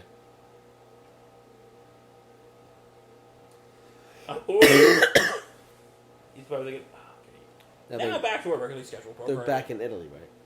Okay, now he's back. Now we're in Italy. Now we're in Italy, okay. I've never been there. I've been there once. It's beautiful. You said you've been to Ireland too, right? Yep, been out of the country twice. It's nice over there. It's I've really... only been in the country once. To Ireland? No. To our friendly neighbors to the north. Oh, to Canada. Ah, Canadians are friendly. To all of our Canadian viewers, we love you. We love you. As we're watching, The Godfather, which is from Italy, Italians. It's a culture shock. Oh, yeah.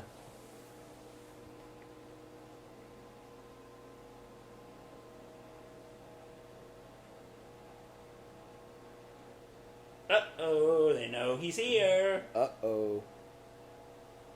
They're in Italy now. Oh, no. Okay, if the enemies know he's here, shouldn't he go back? Maybe. Maybe they should. Let's see. Corleone. Take my car.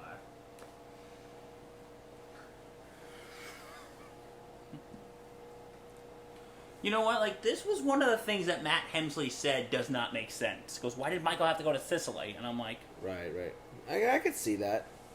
It does make sense. But they weren't in Sicily for that long. Well, Micah's hiding from, you know... Which guys? From the cop and the other guy. Yeah.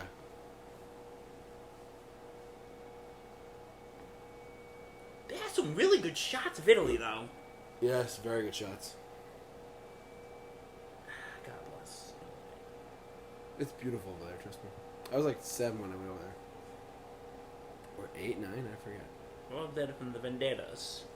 Oh, that reminds me of a movie, a commentary we should do in November. Which one? V for Vendetta. Ooh, good idea. On November 5th. Good call. You know why? Why? Remember, the 5th of November. We should do that. V for Vendetta commentary coming soon. Coming November. We gotta do as the closest to November 5th as possible. What's the day of the week that is? Remember, the 5th of November. Wait, I think November 5th is on a Saturday this year. Okay, we're good. It is, you're right. Then we can do it then. Let's do it then. Super Review commentary of V for Vendetta coming November 5th.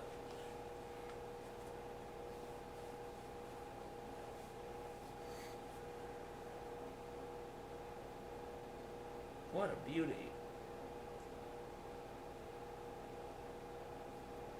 Yeah, I don't need to say anything. I'm Al Pacino. Exactly. I'm Al Pacino.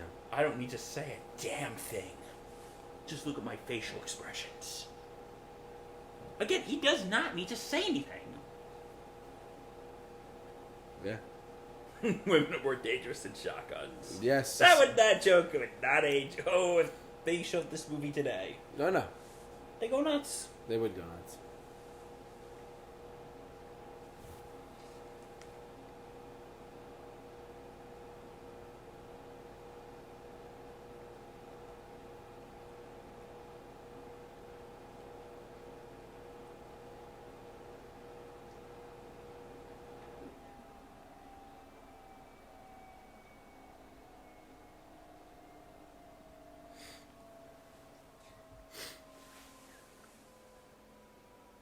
Hmm.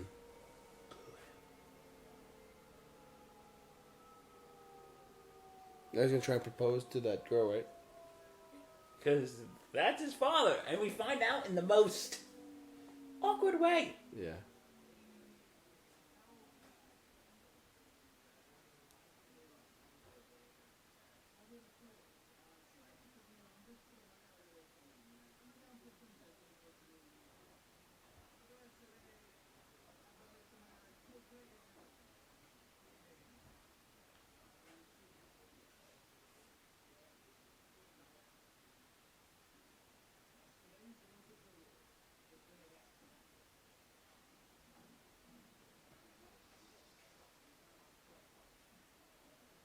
Hmm.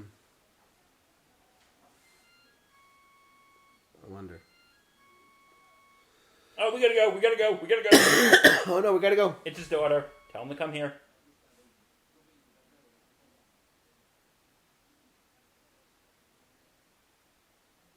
Uh-oh.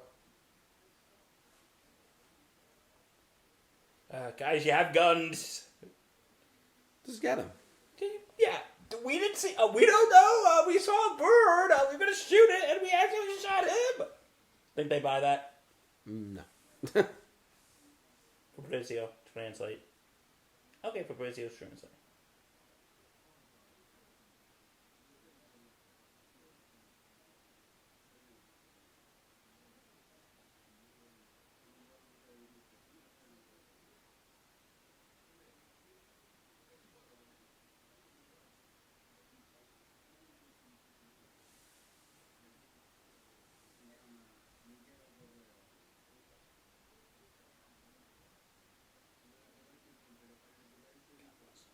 Mm-hmm.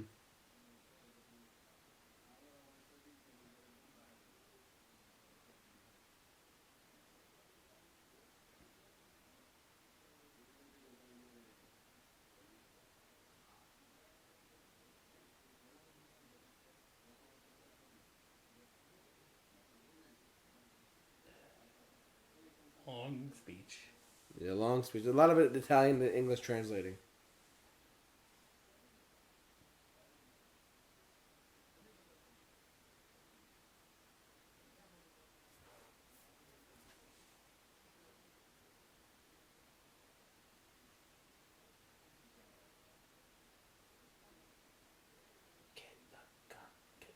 You guys, if you know it, you have the shotguns for a reason.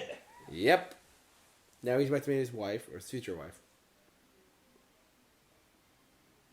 This scene kind of was a little out of place, because he's hiding in Italy or whatever, you know?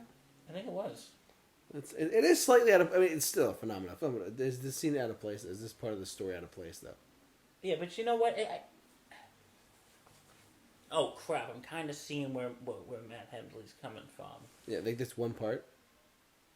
He's like, it made no sense of him going to Italy. I mean, yeah. But I get it. Like maybe they could have. My only gripe, maybe they could have cut these scenes in Italy a little bit. Maybe just a couple of them, but I mean, Coppola would know better than us. But I wonder how old Coppola is. now He's got to be like in his 70s or 80s. Maybe check. Do a fact check. The internet exists. Yes, it does. Let's check. Isn't the internet fantastic? It is. We gotta love the internet, guys. Thank you, Google. This part of our movie commentary is brought to you by YouTube, where all good things come to an end. Oh. Broadcast yourself on YouTube. So not sponsored. Sponsor? You are. We're not sponsored by YouTube. He's 83. 83. Wow. He's older, actually. I thought he was like in his late 80s, maybe early 90s. I thought he was much older. I guess he's not. And you know who his nephew is? Don't tell me. I won't. Nicolas Cage. Yep. Knew it! Nicolas Cage... No, because Nicolas Cage's birth name is Nicolas Coppola. Right. And he changed it because of... Because he wanted to get... his own credit, right? Yeah. Yeah. The Sicilian scene here is like, I mean, makes sense to an extent, but it's like kind of like we went from New York to Sicily. You know? Yeah. Guys, can we have some privacy, please? Yeah, stop following us. Please, we want to be alone. Have some, fun. Back in New York, right? Meanwhile, back at the ranch. Meanwhile, back in New York. We are just some random folks sitting here.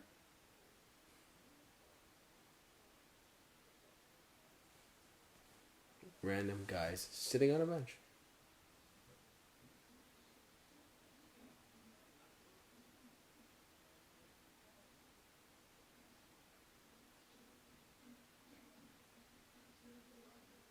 Yeah, save it for the library. Library sex. Library.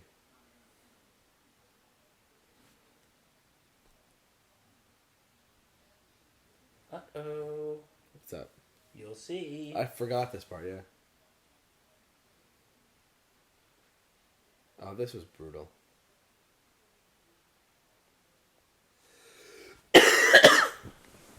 What's the matter? What are you talking about?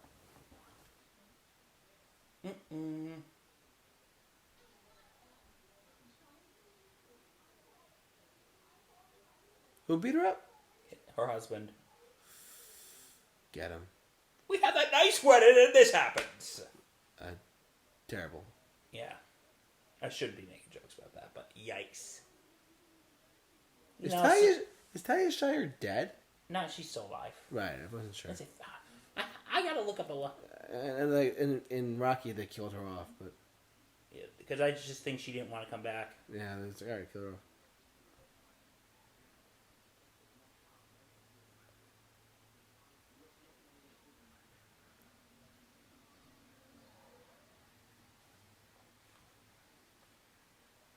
Yeah, fact check if she's awake.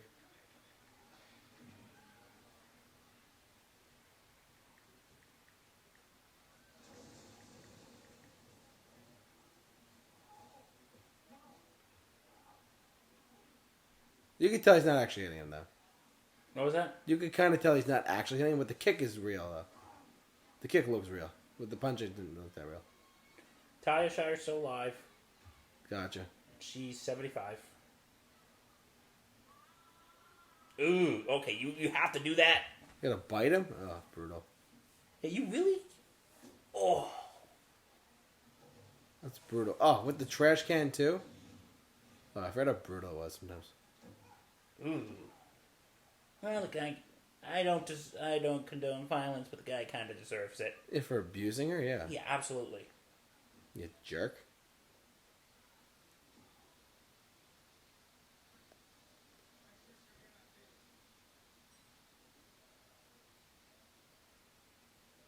Ugh.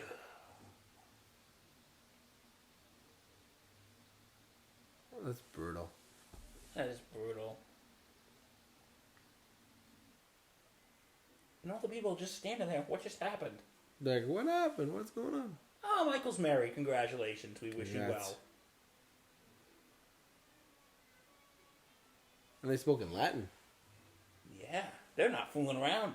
No, that's a true wedding right there. I don't know anything about traditional Italian weddings because I'm Irish, but I wonder if they really do that. This? Yeah. Sort of. I mean, like I said, my grandmother's was the inspiration for the film, but... Allegedly. So, there's a good chance. Supposedly. Yeah, but it's like probably like I more, think there's higher than 50, but lower than 90 chance that happen. Should we say 55? We'll go with 60, just to be safe. I'm going with 55 to be safe. It's my family, though. I know the story. Okay, you know it, so you know what? Well, I believe you. We're gonna do it a 60% on that. Okay, if you say 60%, I'll take 60%. I would say 60%. There's a chance that that's the actual case. We will take 60. Of course. I don't know if we take the over, the under, or the right. Or just right on the money. I'll take right on the money.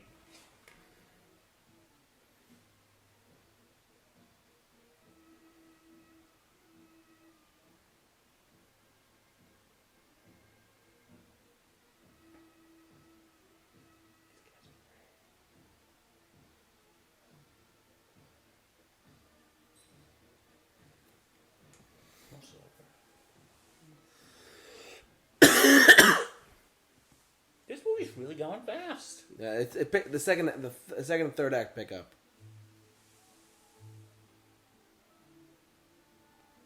What do you think which movie dragged more, Godfather or Titanic? I haven't seen Titanic, so. That's But a- I heard I a lot have a of friend dancing. who she told me that like Titanic is like the most overrated movie in her book.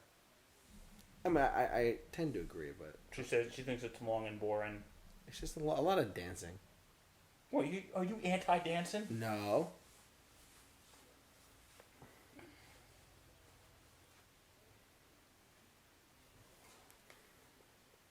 It's the wedding night. You know what happens on the wedding night. Oh yeah. Wedding night, baby.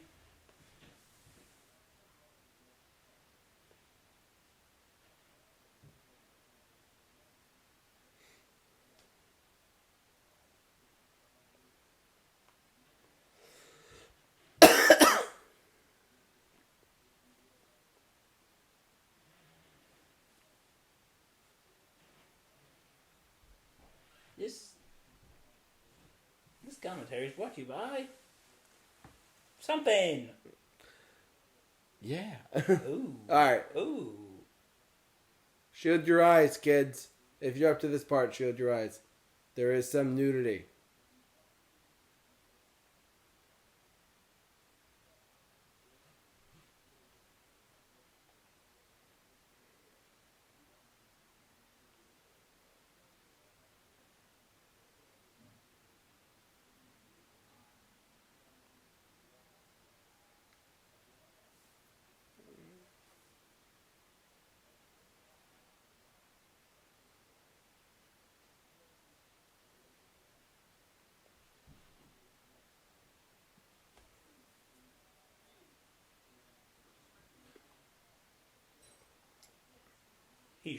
She should have called.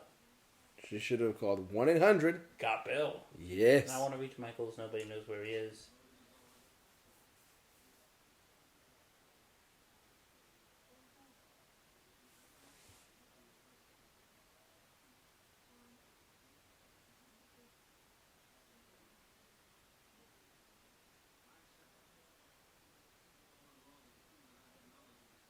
Which I don't.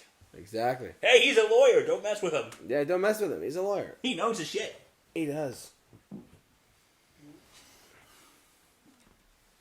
I'm sure he went to a very expensive law school.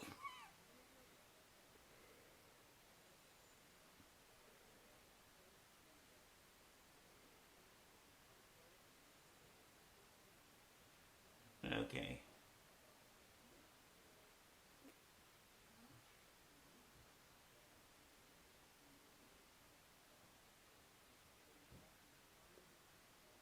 But her husband's fooling around.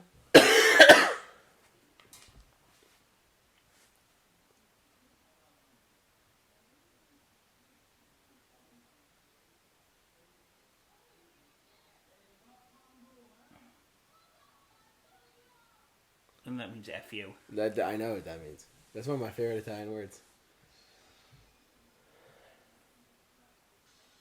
Well, you're Italian too, Carlo. Yeah. Ugh. This scene always got me. Yeah, I think this is tougher than the first time because you actually now see the abuse that's going to happen. Yeah.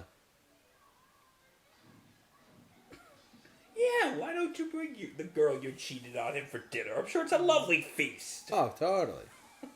Don't do that, folks. No, I don't ever do that. Please, don't cheat on your significant other. That's not right. No, it's not right. Oh, shit. He gets the belt out and starts whipping her. Ugh, brutal. This is not...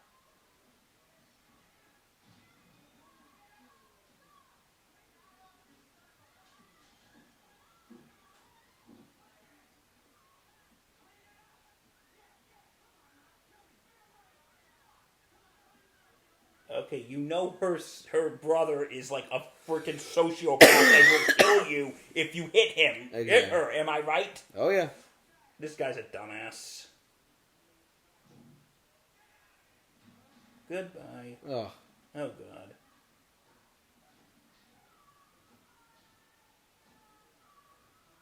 Another iconic scene's coming.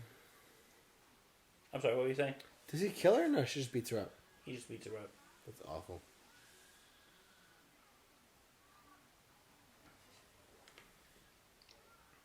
Uh-oh. You pissed off Sonny again. Again? Again! What? I don't want to piss this guy off. I'm sorry. I would not piss him off either. James Caan, if you're watching, we think you're awesome, but ooh, God.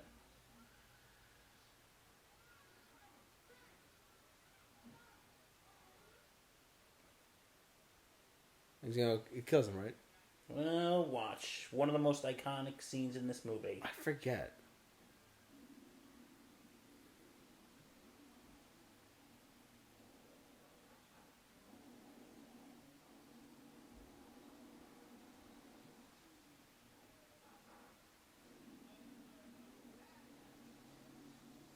Sonny gets whacked.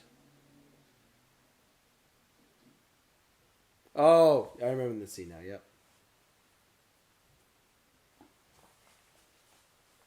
This is probably one of the most iconic scenes in the movie. Oh, yeah.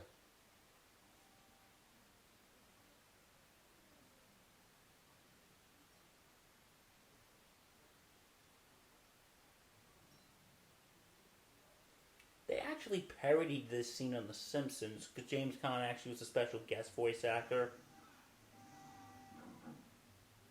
He was driving through a toll booth and he's like, "Oh, toll booths, I hate these things." Oh, that's brutal. I forgot about this part.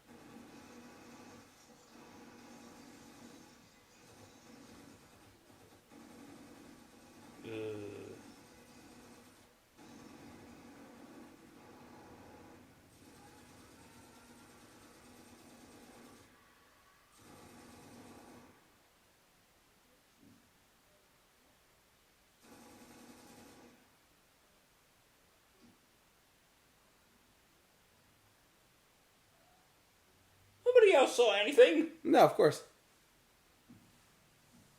Yeah, but anyway, James Caan in the Simpsons episode, he was voicing himself, and he's driving through a toll booth. Goes, "Oh, toll booths, I hate these things." And then they had people shoot him like that. And right before he died in the Simpsons parody, he's like, "Next time, I'm taking a plane." Shouldn't we, like pick his body up or something?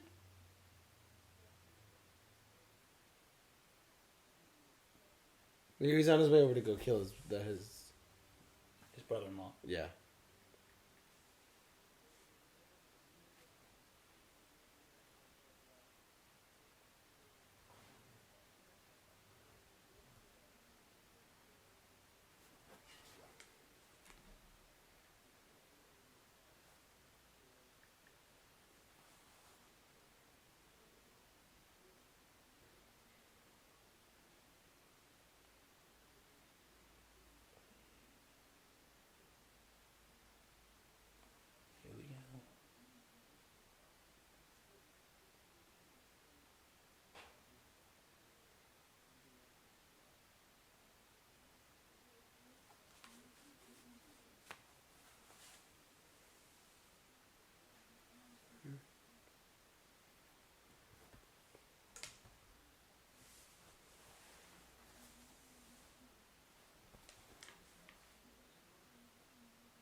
this moment too.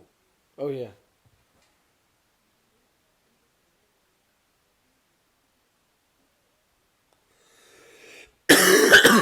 Still sick. Yes, please don't remind us. Still not COVID. Nope, not COVID.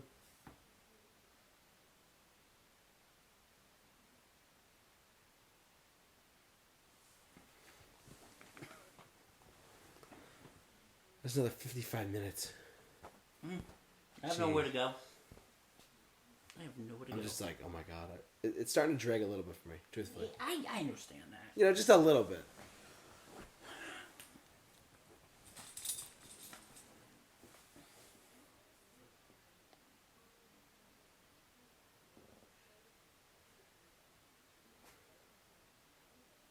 This Godfather. He's gonna shoot.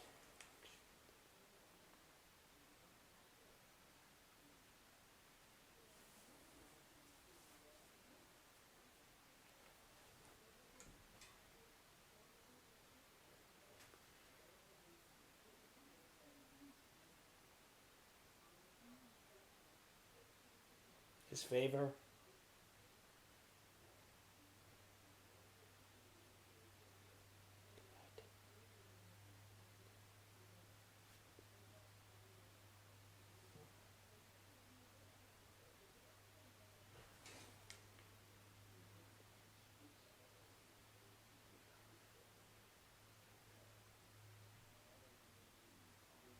That Which part?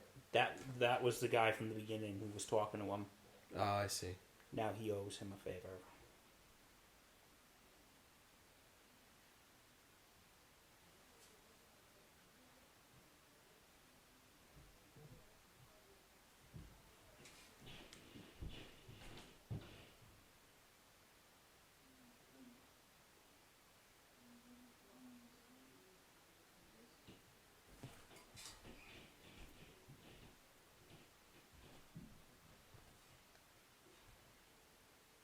I think this scene is absolutely heartbreaking.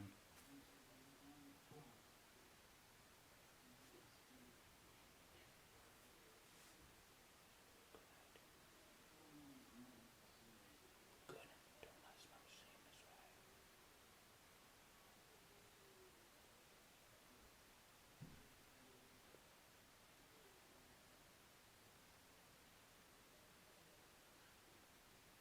Look at this scene.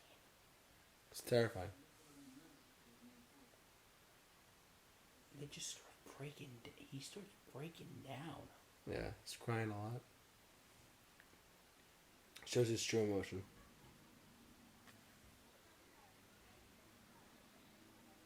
This scene was heartbreaking too, right after another.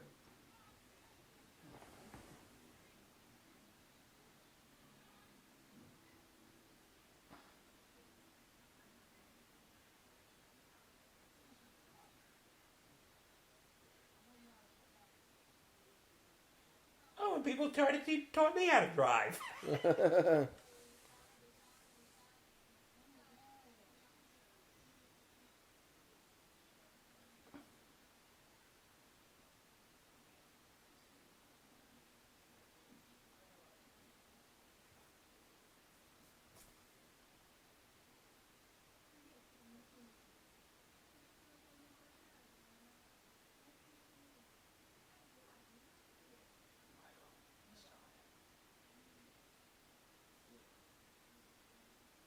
Wow.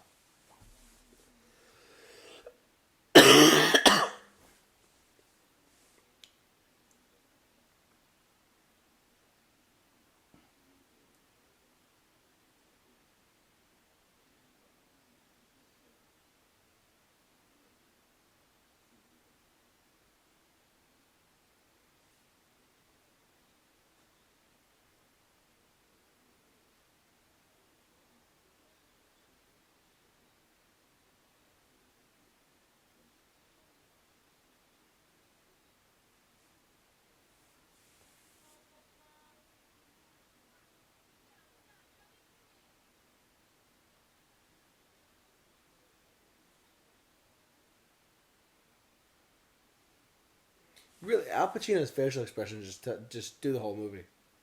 They do such a great job with it. When he's angry. When he's angry, he's like When he's sad. His face, his emotions really just show everything.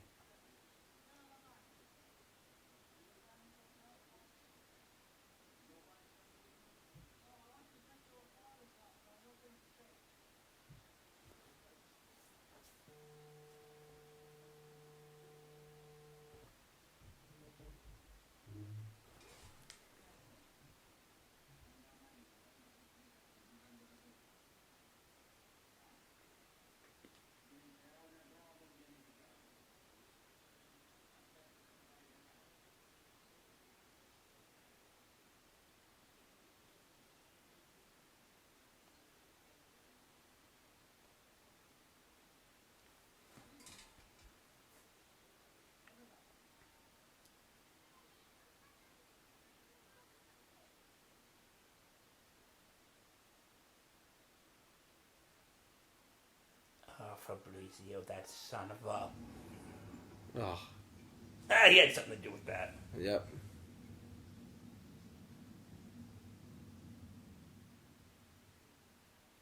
Oh, Yeah, they killed his his- brother and his wife all on the same day. That's terrifying. That's awful. Now the meeting.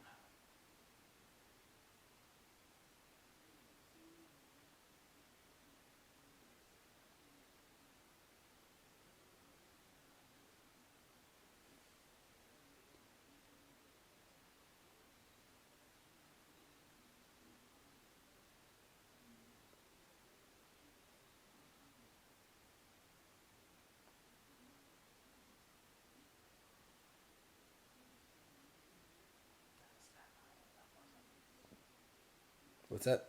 Staten Island. When they all came from California and Kansas City for this meeting. They must have a lot of free time on their hands.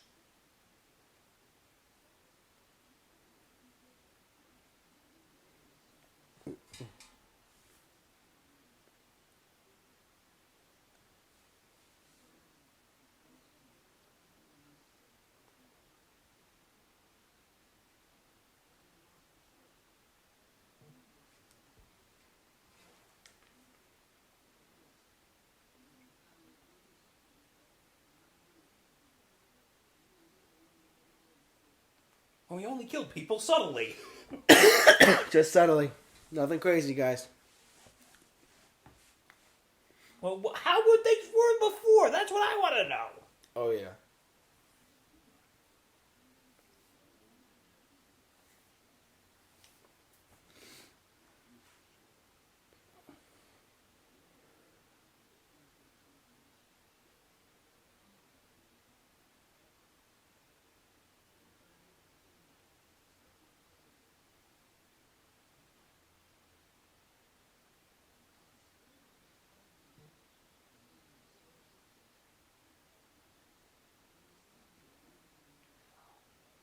He's got a good point there. What do you say? About how if we stick to drugs and make our money that way, it's not going to be successful in the next few years. But if we do other things too, it'll be if we do different things, it'll help us out. They all work together.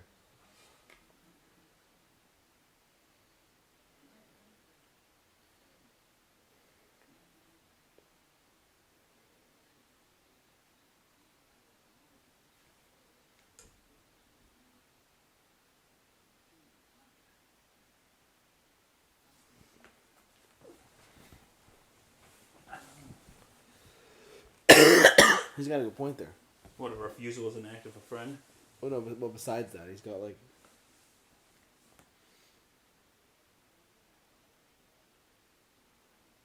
Oh, Cold War jab. Ha ha ha ha.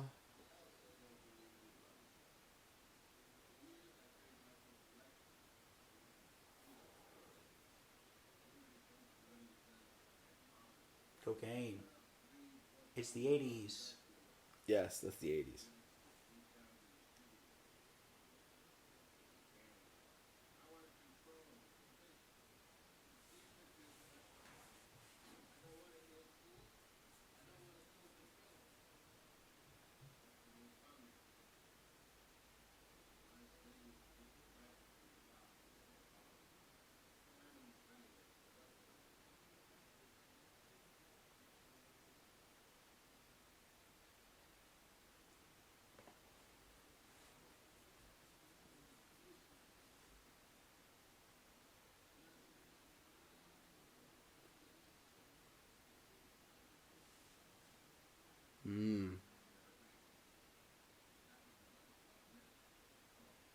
Okay, that's fair.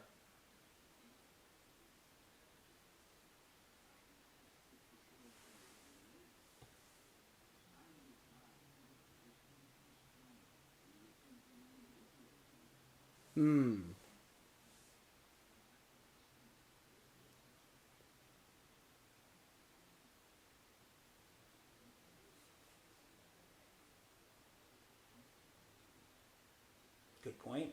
Yep, good point.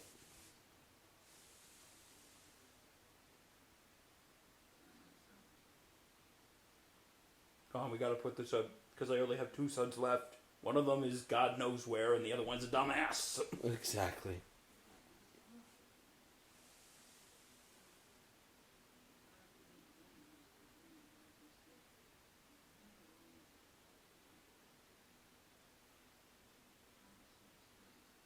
He's a superstitious man. He is a superstitious man.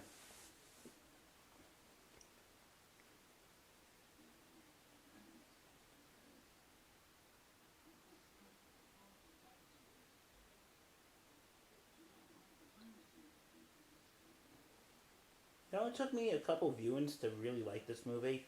How many viewings? Probably about 3. Really? Yeah. Took me 1. I mean, at first I was like, wow, that was really good. Well, because First I one. think when I first watched it, I didn't sit down and watch the whole thing. I kind of watched it in like bits and pieces Oh, like, was it on TV or? when it was on TV. Oh, yeah, okay. And then one day I sat down and watched the whole thing Yeah, okay. when it was on TV. Like 5 hours later because commercials. That's 4 right. hours later. 4, yeah. It's a long movie, though. I remember, like, I think it was like around Christmas and New Year's, Paramount Channel Yeah. was showing both Godfather 1 and 2, and my dad, who was off from work, because it was that week between Christmas and New Year's, he sat down and watched both Godfather 1 and 2 in the same day. Is that what he did all day? Yeah, that's what he did all day that day. That's pretty funny, actually. That was funny. I don't know, that he watched both movies in the same day. On TV, ready to go.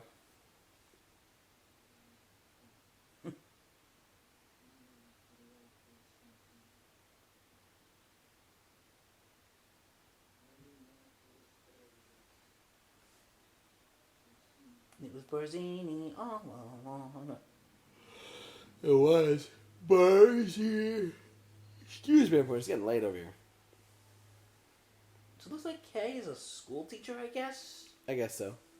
We haven't seen her in a while. Yeah, she's been busy.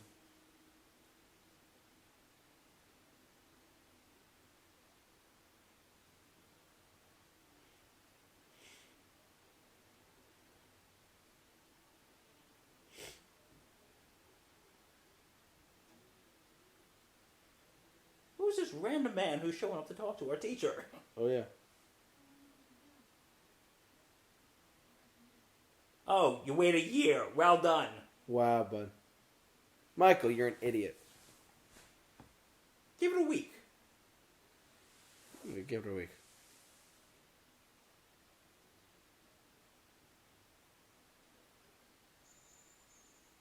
She's a teacher, right? I guess so. Yeah.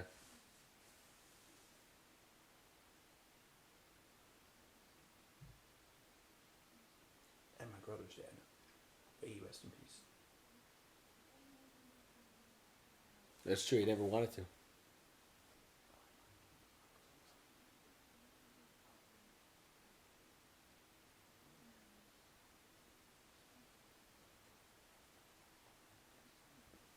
Because you see now Michael kind of going down the rabbit hole. Yeah, he's going down that dark hole. Because he didn't want to be like this, but He I was- don't think he's necessarily evil. He kind of got sucked into it, if you think about it. Yeah.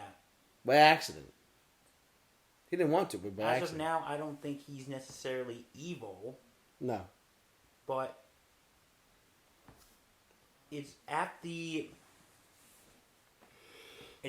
point, you know, because in the beginning of the movie, he was the clean-cut college boy, just got back from the war, Yeah. and you know, in that Godfather saga with the cut scene when they're going to the hospital to see that dying consigliere, Don Corleone asked him, "So what are you going to do now that the war's over?" He's like, "I'm going to go back to school and finish it." Mm. And he's like, "Good. I want you to go be a doctor or a lawyer and do good for yourself. Don't end up like me."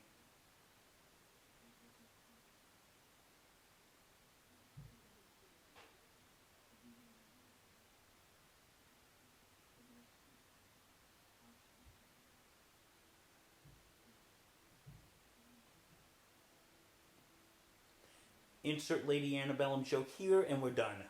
Yep.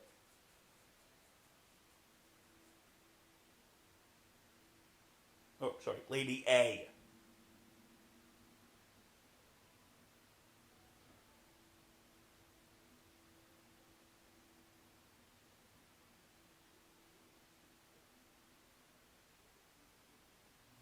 Nice fish.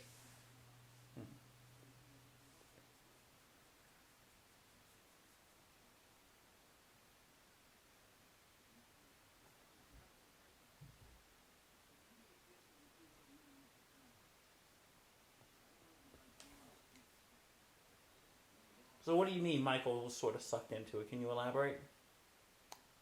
Yes. Basically, my thing is, he did. And if the start of this movie, he did not want to be a part of anything. He did not want to do his father's business. He didn't want to do anything like that.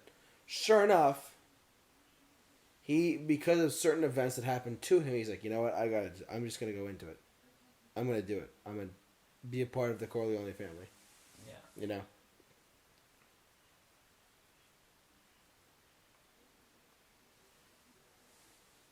That's the way he did it.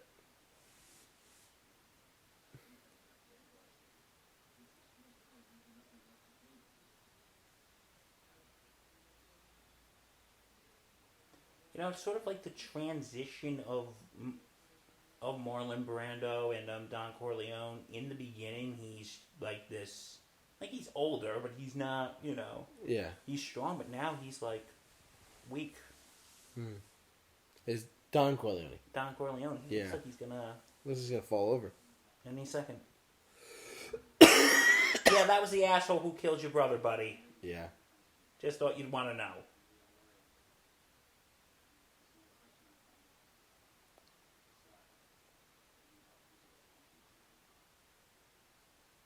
Was that Pacino in Godfather 3? Yeah, he was. Interesting. Robert Duvall was not. Okay. Came out in what, 1990? That came out in 1990. Right. Because the only reason Godfather 3 was made Why? is because Francis Ford Coppola just went through a divorce and he needed money. Right. That was now, after Godfather 2,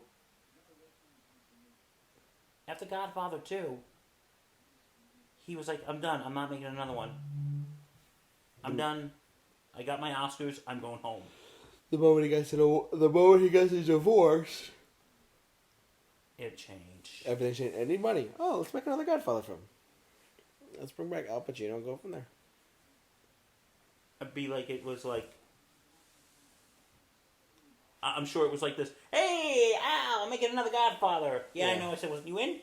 I knew I said I wasn't going to make one, but I'm kind of bleeding money from the divorce. Yeah. Okay, see you then. "Hey, oh, come on, Rob.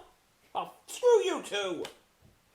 Talia, my favorite sister." Oh my God. Wait, Madonna wants to be in Godfather? No, she's too old. Poor Madonna. Yeah, poor her. Okay. One of my favorite scenes is coming. In the Vegas scene? Yeah. Yeah. You know, seeing these shots of Vegas I can't wait to go to Vegas now. I'm excited for you. I won't tell you everything that happens in Vegas, though. Yeah, of course. Because it has to stay in Vegas. Exactly. I wonder how that saying came about. If we knew, they'd have to kill us. Exactly. Hey, Fredo, we haven't seen him in a while. Fredo. He's back. Fredo.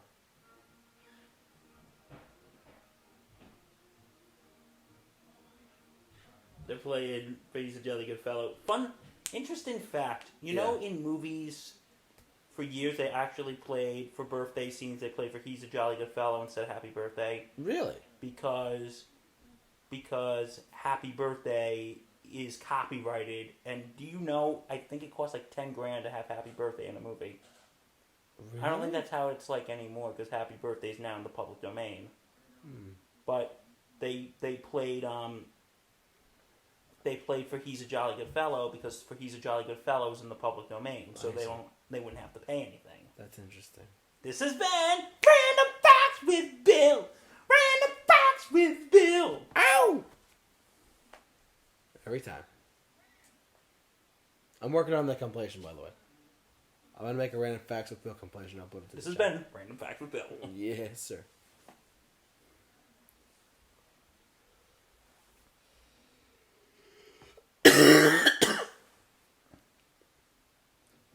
I can't emphasize enough, but Al Pacino's facial expressions, he could not talk the whole movie, and his facial expressions would explain everything.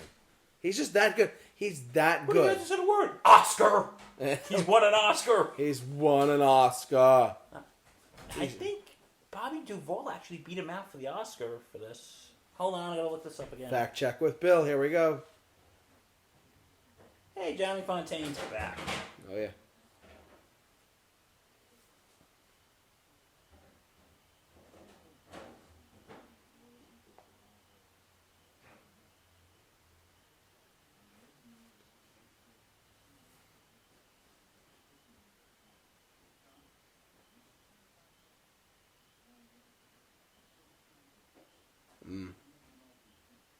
I'll make him enough so he can't refuse. You're not your dad, Al. Sorry, Al, you're not your dad. You're not my dad. He's not his dad. You know, he thinks he is. I think because that's the transformation. That's when he's like. That's when you know he's like, all right, I'm back. He won an Oscar for this, right? He did. Who? Pacino? Yeah. Or Brando? Both. I I don't think they did. Brando actually did win, but he actually turned it down. Why did he turn it down? Why did he turn it down? Yeah. Exactly. He boycotted. Oh, that's interesting. Okay. He actually boycotted because I think it was in defense of Native Americans' treatment Oh yeah. in Hollywood. Yeah. No, if you ever watch it, like when they announced he won, a young Native American woman named Sasheen Feather comes on and says, "I'm here to represent Marlon Brando, and he is going to have to decline this award." It's alright. So what are they doing in this scene here? I forgot. The Corleones are trying to buy out the casinos and everything. So they get more money.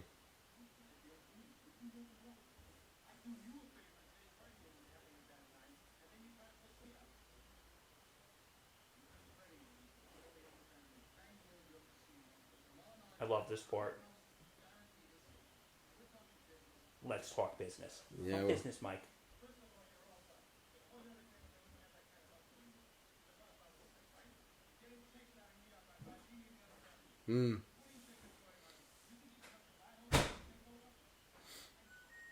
Let's see what happens.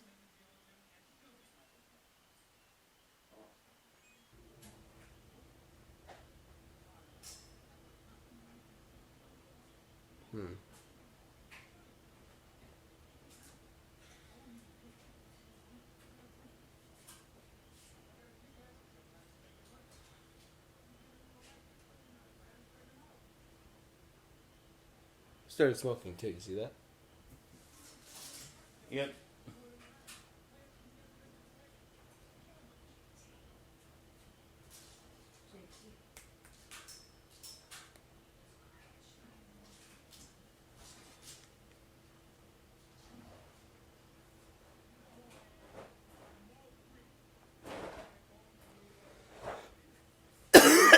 Ooh, excuse me.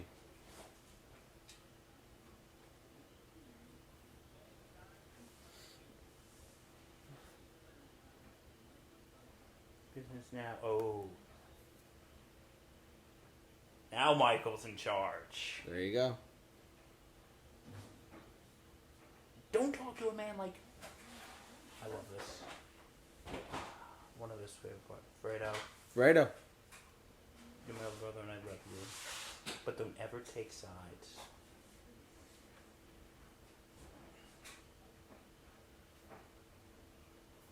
Ever.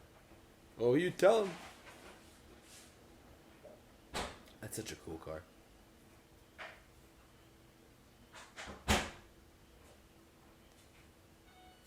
Oh, they have a kid now. Oh, that's how far. That's how much time goes by, man. It's crazy. It's gotta be... Okay, I'm gonna suspect...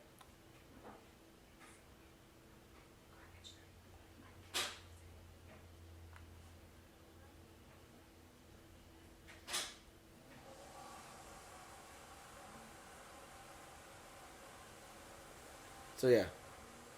Yeah, it's gotta be at least 2, maybe 3 years. How many years? Time has passed. Oh yeah, because he's like a 2-year-old son. The kid's gotta be like 2 or 3. Probably by this point. I'm just speculating at this point. Yeah. But I mean, They say things go slow, but things actually go quick. towards the end of the movie, we only got another 20 minutes left in the film, believe it or not, and it just goes by so quick. Yeah.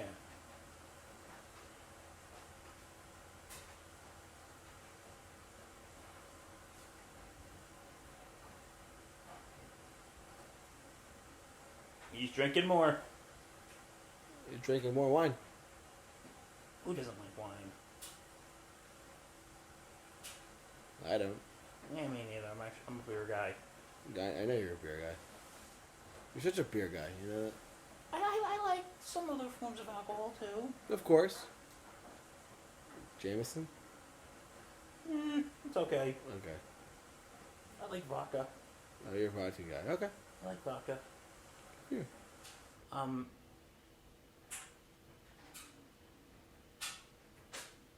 that's a little sexist. Yeah, a little bit. Oh, he's every day. He's smarter than he is. Oh. It's 3. He just said it. Wow, so it's been 3 years. Time to... At the end of the movie, time really does fly.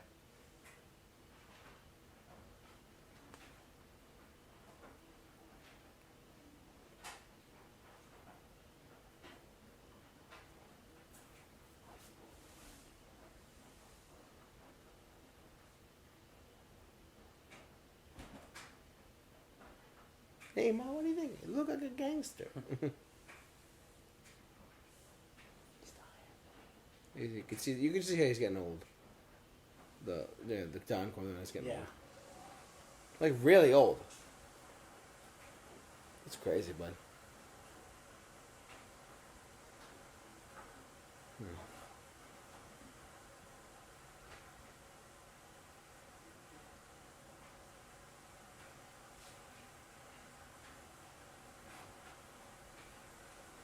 Okay, you know what? He's saying that Santan... Well, Michael, Fredo's a dumbass, so... Yeah, he was.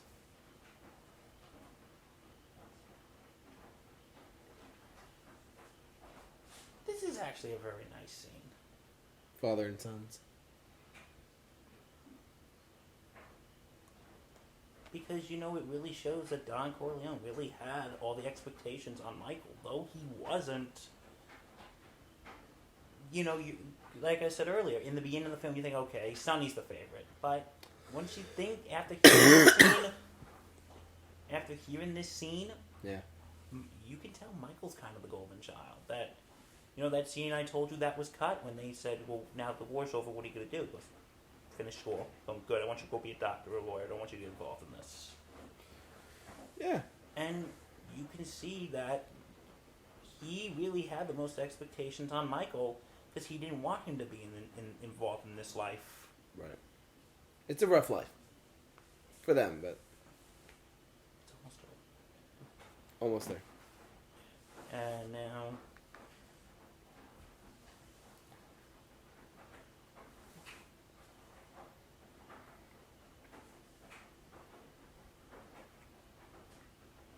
Oh, here's the scene.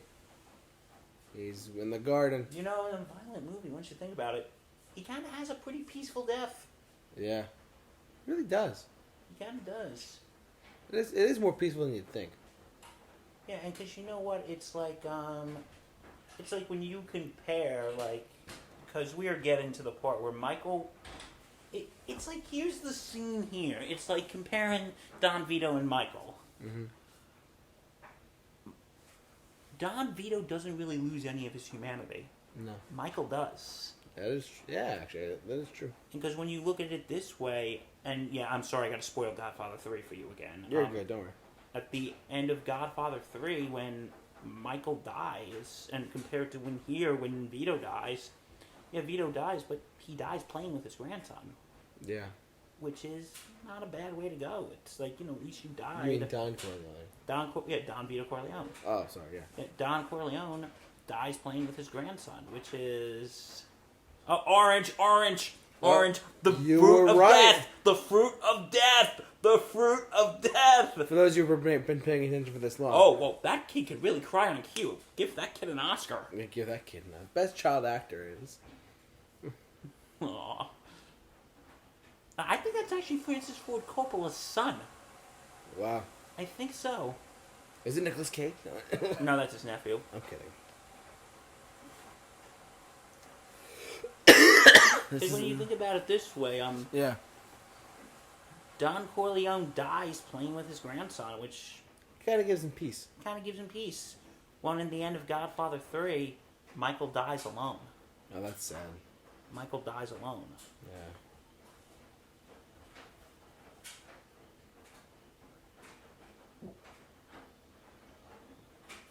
And then, and you know what's like the funny part is? What's it's not funny, but the kid probably just thinks he's playing. Right. Hey buddy, where's Grandpa? Oh, he fell asleep in the garden. What do you mean he fell asleep? Oh my God! Holy shit, what's wrong? Dad's dead! Grandpa! Oh, there you go. Alright. He died peacefully, though. Francis Ford's like, son, go get Al. Go get Al Pacino. The funeral. I want to say this is either in Queens or Staten Island. What, the scene where they shot this? This scene. We should find it. We should actually take a road trip there. I'm in. Let's do it. We'll find... I think it's in Queens. I want to say it's in Queens. Because one of my neighbors, he's actually from Queens, and he said the cemetery, he said it's not too far from where I grew up, and that's here. From where he grew up, and that was here. Wow. You know what I don't understand? All these 5 families go, we hate you, but when you die, we're going to come to your funeral and pretend we like you. Exactly.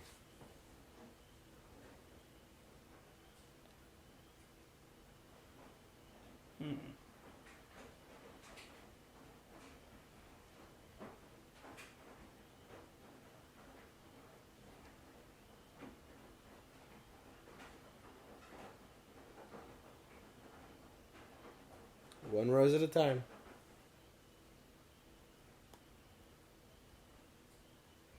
Nobody bring any oranges. No. No, everyone stay away from oranges.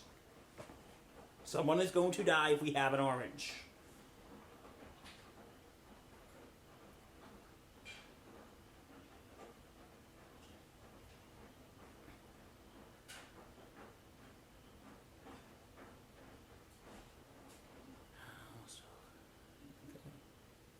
You know, it's not really funny, but I'm going to tell you this anyways. So I mentioned this in the beginning of the video. My grandmother's, she died not knowing that I did not see The Godfather in person while she was alive. You know what we played at her funeral? The Godfather theme. The Godfather theme.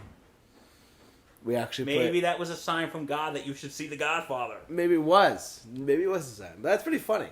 I remember someone looking at me like, really? You have the Godfather theme playing at her funeral? I'm like, yeah, what are you going to do about it? It was funny. In like a weird way, but it was funny.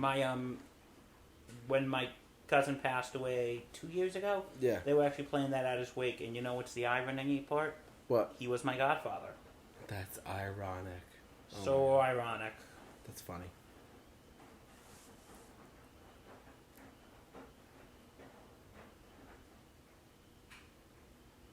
Good old Al Pacino. What a guy. Again, he doesn't even have to talk. He's one of those actors you just look at his face and he's like, damn. It's older Al Pacino, younger Al Pacino. Really young. I mean, old Al Pacino's still good. Don't get me wrong, but Hey, he's doing well for himself. he's made a lot of money. I knew where he is. I think it was. No, Duvall did not win an Oscar for The Godfather. I want to say it was. Okay, I know it wasn't Pacino. Pacino did not win. For this movie. He didn't win an Oscar until 1992 for Scent of a Woman. Oh, really? Yeah. Took him that long? It took him 20 years. Taxi Driver, Scarface, the whole thing? He wasn't a Taxi Driver. Oh, no, that's Robert De Niro, I'm sorry. Dog Day Afternoon. I'm thinking of the wrong guy. I think he was nominated for Serpico as well. I know, we gotta look at, we can fact check that too. Ooh, here we go.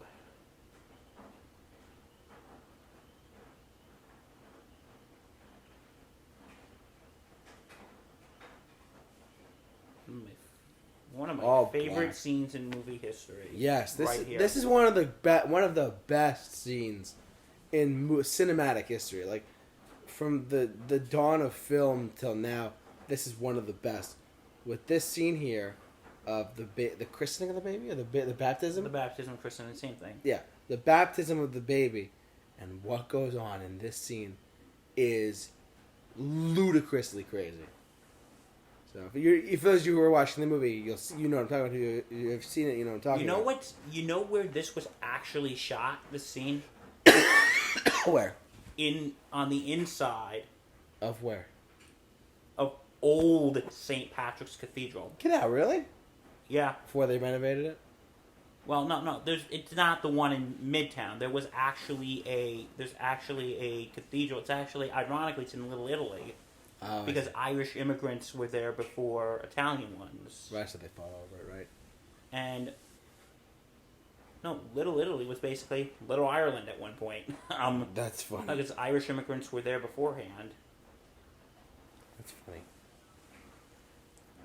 And there's actually a real thing. If you've ever seen that. A bunch of nativists did not want the Irish in America at all, and they wanted to go tear the cathedral down. But when they saw Irish men, women, and children standing in front with candles, they turned around and went home. If you've seen the movie Gangs of New York, that scene is depicted. That's actually depicted in there. Oh, I see. Okay.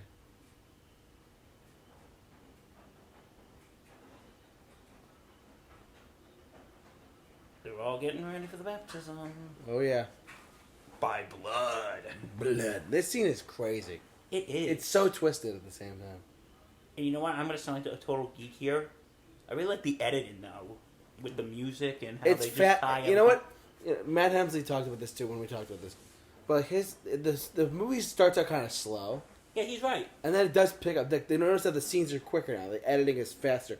You know, that's a filmmaking technique. Yeah. That if the scenes are quicker, you build up tension in the audience. Creator of heaven and earth. I do.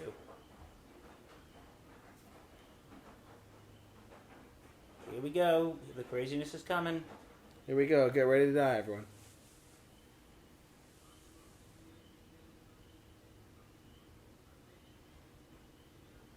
Do you know any Latin?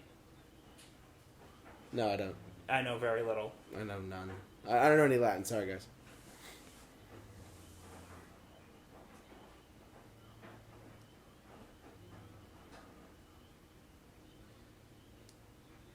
Guess what? I wonder whose baby that is. I think that was one of Coppola's. I don't know. I read this so long ago. I don't remember. That's fine.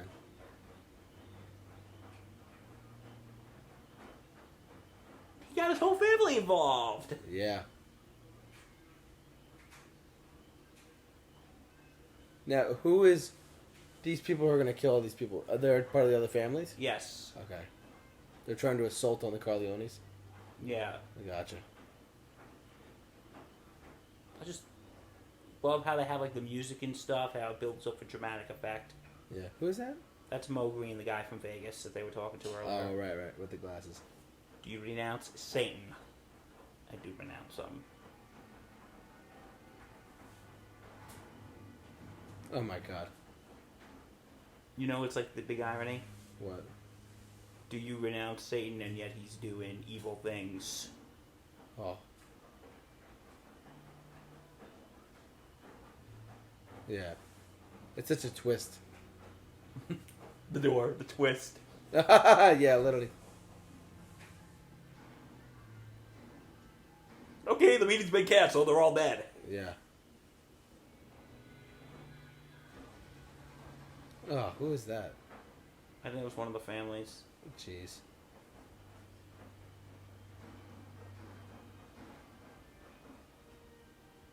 But baptism by blood.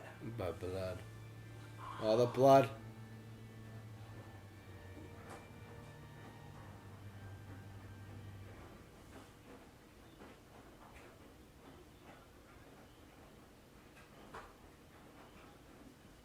Name of the Father, the Son, the Holy Spirit. That's what it is in Latin. Oh my God. Brutal. I'm gonna sound like a sadistic bastard, but I love that scene. No, I did too. It's so intense. Yeah. It And gets you. the outside was actually shot somewhere in Staten Island. Oh, really? I don't know why they couldn't use the outside of the church, of the cathedral. I have no idea. Please No. don't ask. I have no idea. You're good, bud.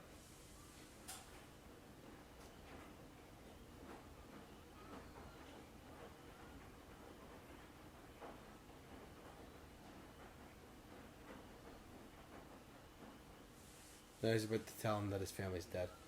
But the families are... No, it wasn't his family. It was the other families. Oh.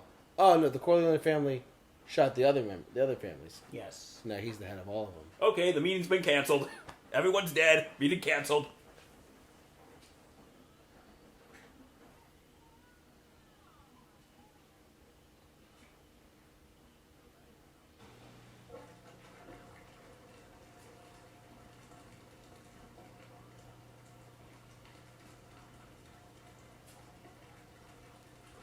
So intense. Like It I said, is. Al Pacino's face is brilliant. Bloody. Everyone's gonna think we have a giant man crush on Al Pacino. Oh my God, Al Pacino, come Hey, I'm straight, but you know what? He's a good-looking dude. He's a good looking. He was a good-looking guy back then. Back then, yeah. He looks good now. It looks like he's 81 years old and he's still kicking. God bless him. Yeah, go for it, man. God bless him. He's still kicking. Oh. Yeah, he sold him out.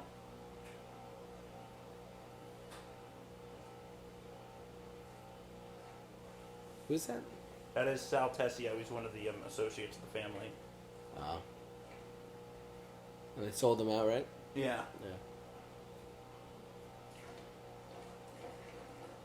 I always liked him. Hmm.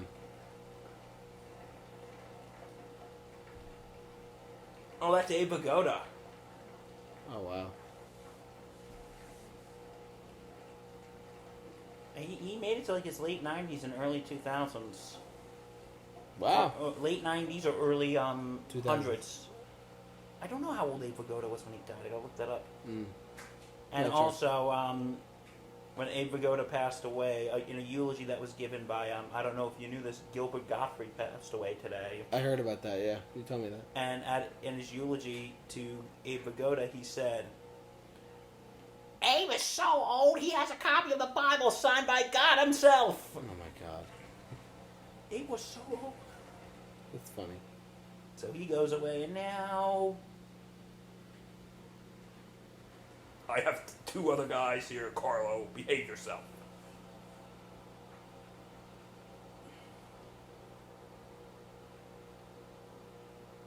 Uh-oh. He knows he did it. He knows he killed Sonny. You fingered Sonny for Barzini. And that little farce you played with my sister. You think you could fool Corleone? Mike, I am innocent. Please, Mike, don't do this. Sit down. Brutal. Mike knew the whole time.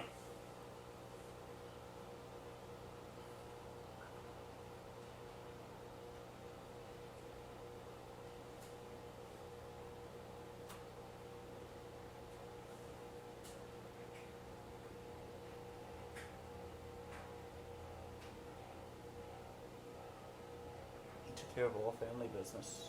That's crazy. He just took care of all of them. Don't tell me you're innocent, Carlo. Look what you did.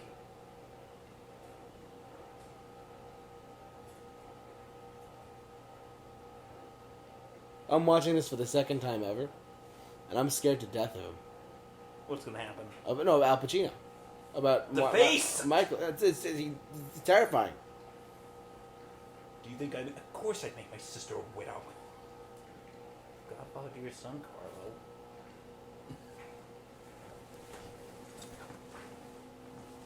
Gives him a drink. Yep. You know, that's polite. Give him a drink. Of course. Good manners don't go out the window. Oh, yeah. That's your punishment.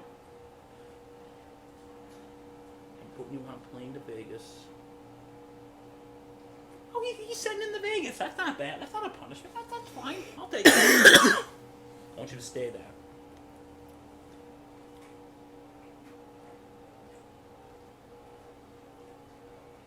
Now, I think this is why Michael does make a good Don. He does. Because he is smart.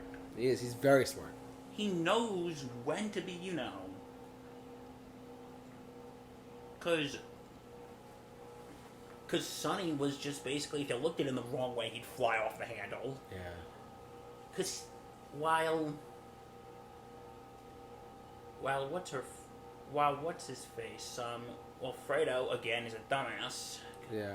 Not to disrespect the late great John Cazale, but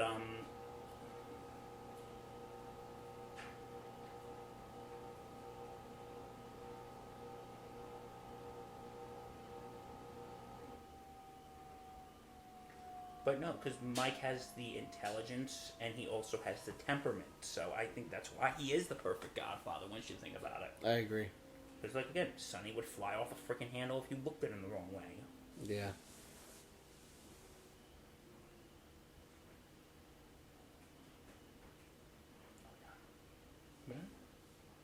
Ay, ay, ay.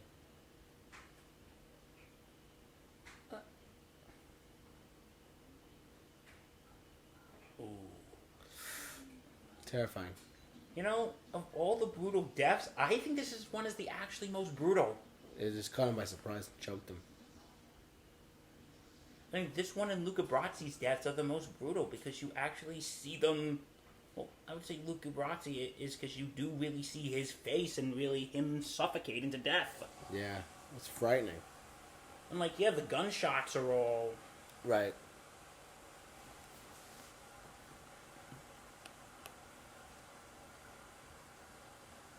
Okay, we're done. We're done. Who wants Chinese food? Just him walking away like that. Another minute or two. This movie goes by quick. The ending goes by quick. But getting to the ending is tough. For some people. You know what? It's a good movie. It is a great movie.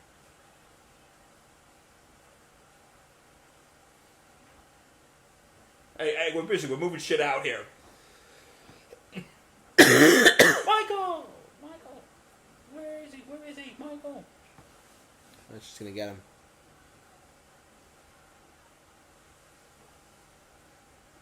Oh, but she gets over it. She gets over it really quick in Godfather 2.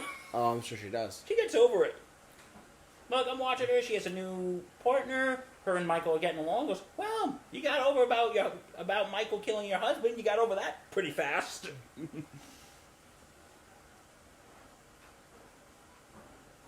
Oh my god.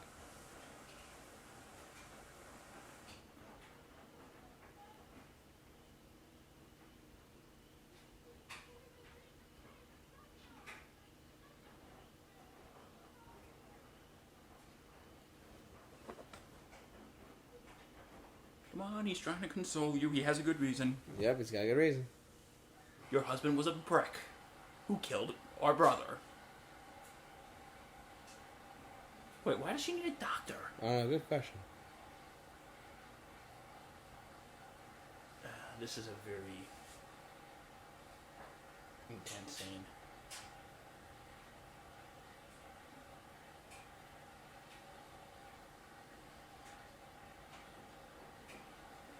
Doesn't he hit her?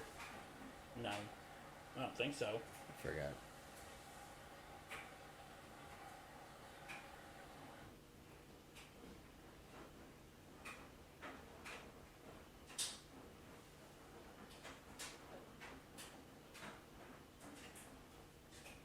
I did look up Al Pacino and Diane Keaton. They did date in real life, but it was like on and off again. Oh, I see. Okay. And you know what's like the interesting thing is like they actually permanently ended their relationship after Godfather 3, and in Godfather 3, Michael and Kay are divorced. So I think it's very symbolic. I see that. Yeah, that makes sense. If they divorced in real life or whatever. No, in the movie. And they broke up then. They were never married. Oh. Not. No, I mean, a couple that broke up. And I think it's symbolic that they... Don't ask me about my business, Gay.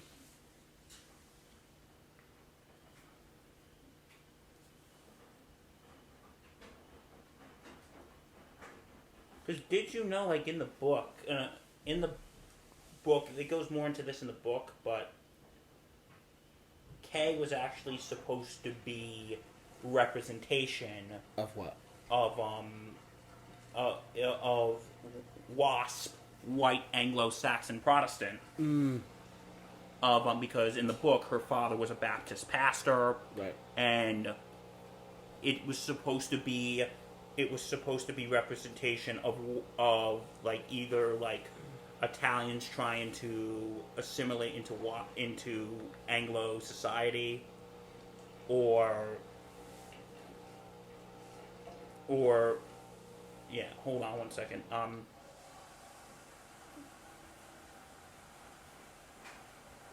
This scene is officially Michael is now officially the Godfather. Yep. It's now transformation complete. Now he's officially in there. Because, like, here's the thing I said with Michael and Don Vito. Now Michael has lost his humanity. He's basically That's it? the epitome of evil. But what I was saying about Kay, she was supposed to be representation of white Anglo-Saxon Protestant society, and because up to a certain point, Italians were not considered white. Right. So they were basically supposed to represent assimilation, or her assimilating into society, because at the end of the book, and religion is really not important in this, but what I'm trying to get at is she comes from her father was a Protestant minister in the book. Yeah. And at the end of the book, Kay converts to Catholicism. Yeah. And is in the church with Mama Corleone, praying for Michael's soul. Yeah. So, okay, so that's The Godfather. 50 years. Oh my God! So what is? You go first. What's your? What we literally the film, the credits are rolling. What's your take? 50 years later. 50 years. This movie still holds up. Absolutely. This movie is an absolute timeless classic. Yeah. And a couple things. They're more like nitpicks. Like, like there are some scenes that do drag a little. Oh yeah. But, and you know what? It's like, my father says, like, this is, like, his absolute favorite movie. Yeah.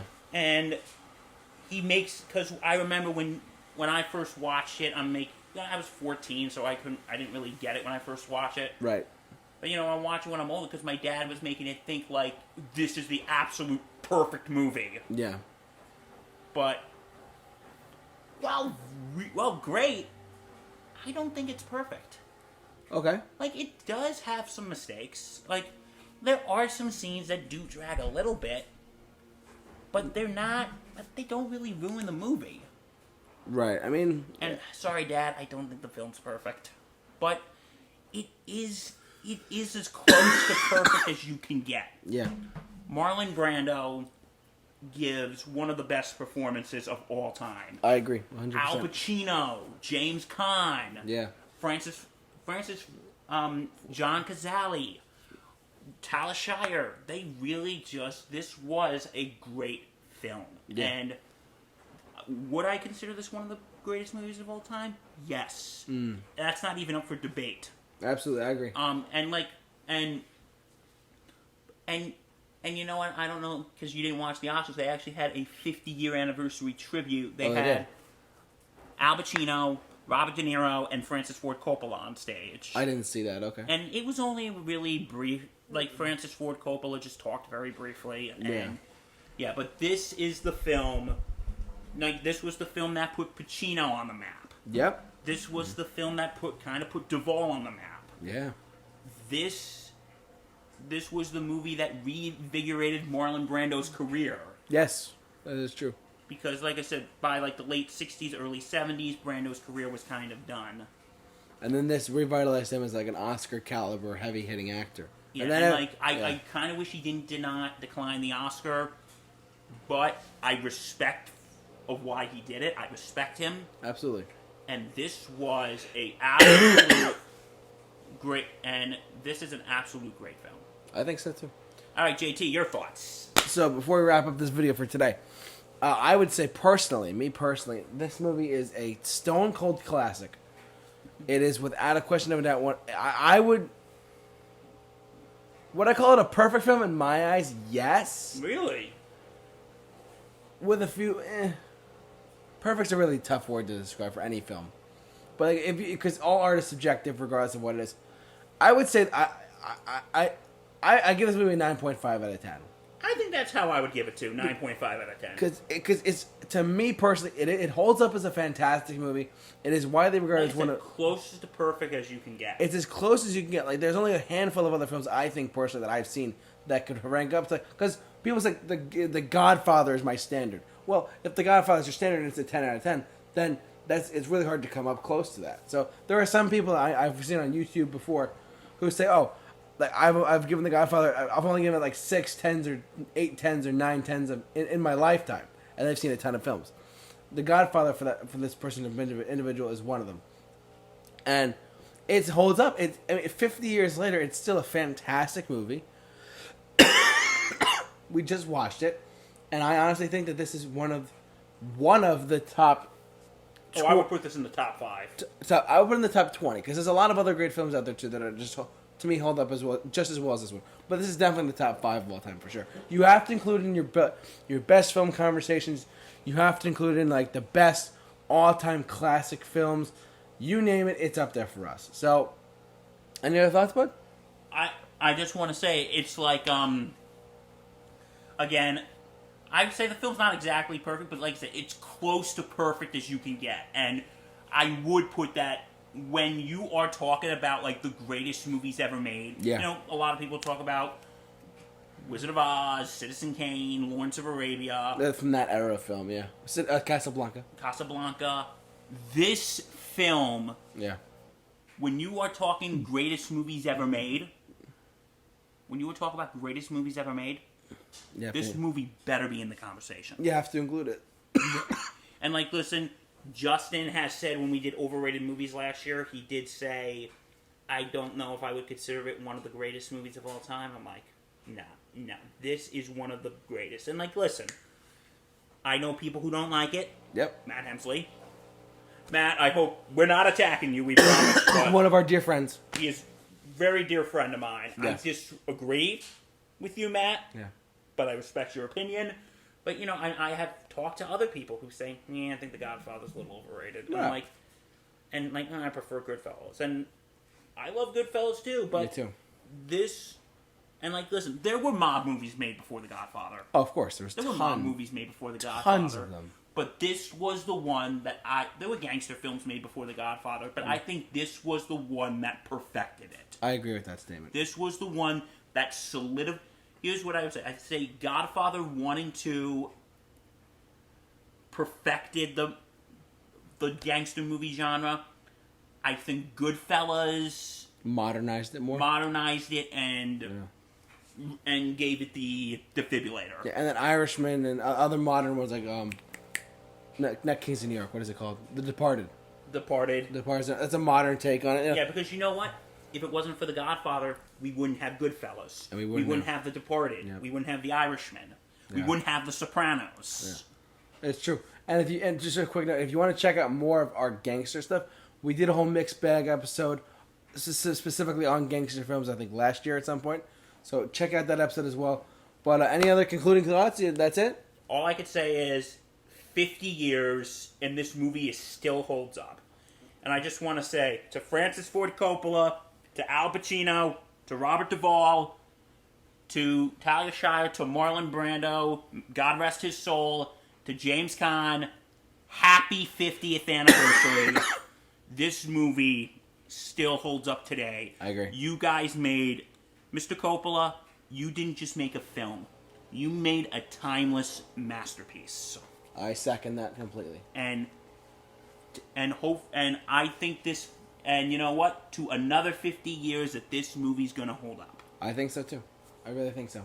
Check out our 100th year anniversary of this. Hopefully we're all still here. Oh my God. Well, God help us all. But yeah, so that's what I got to say.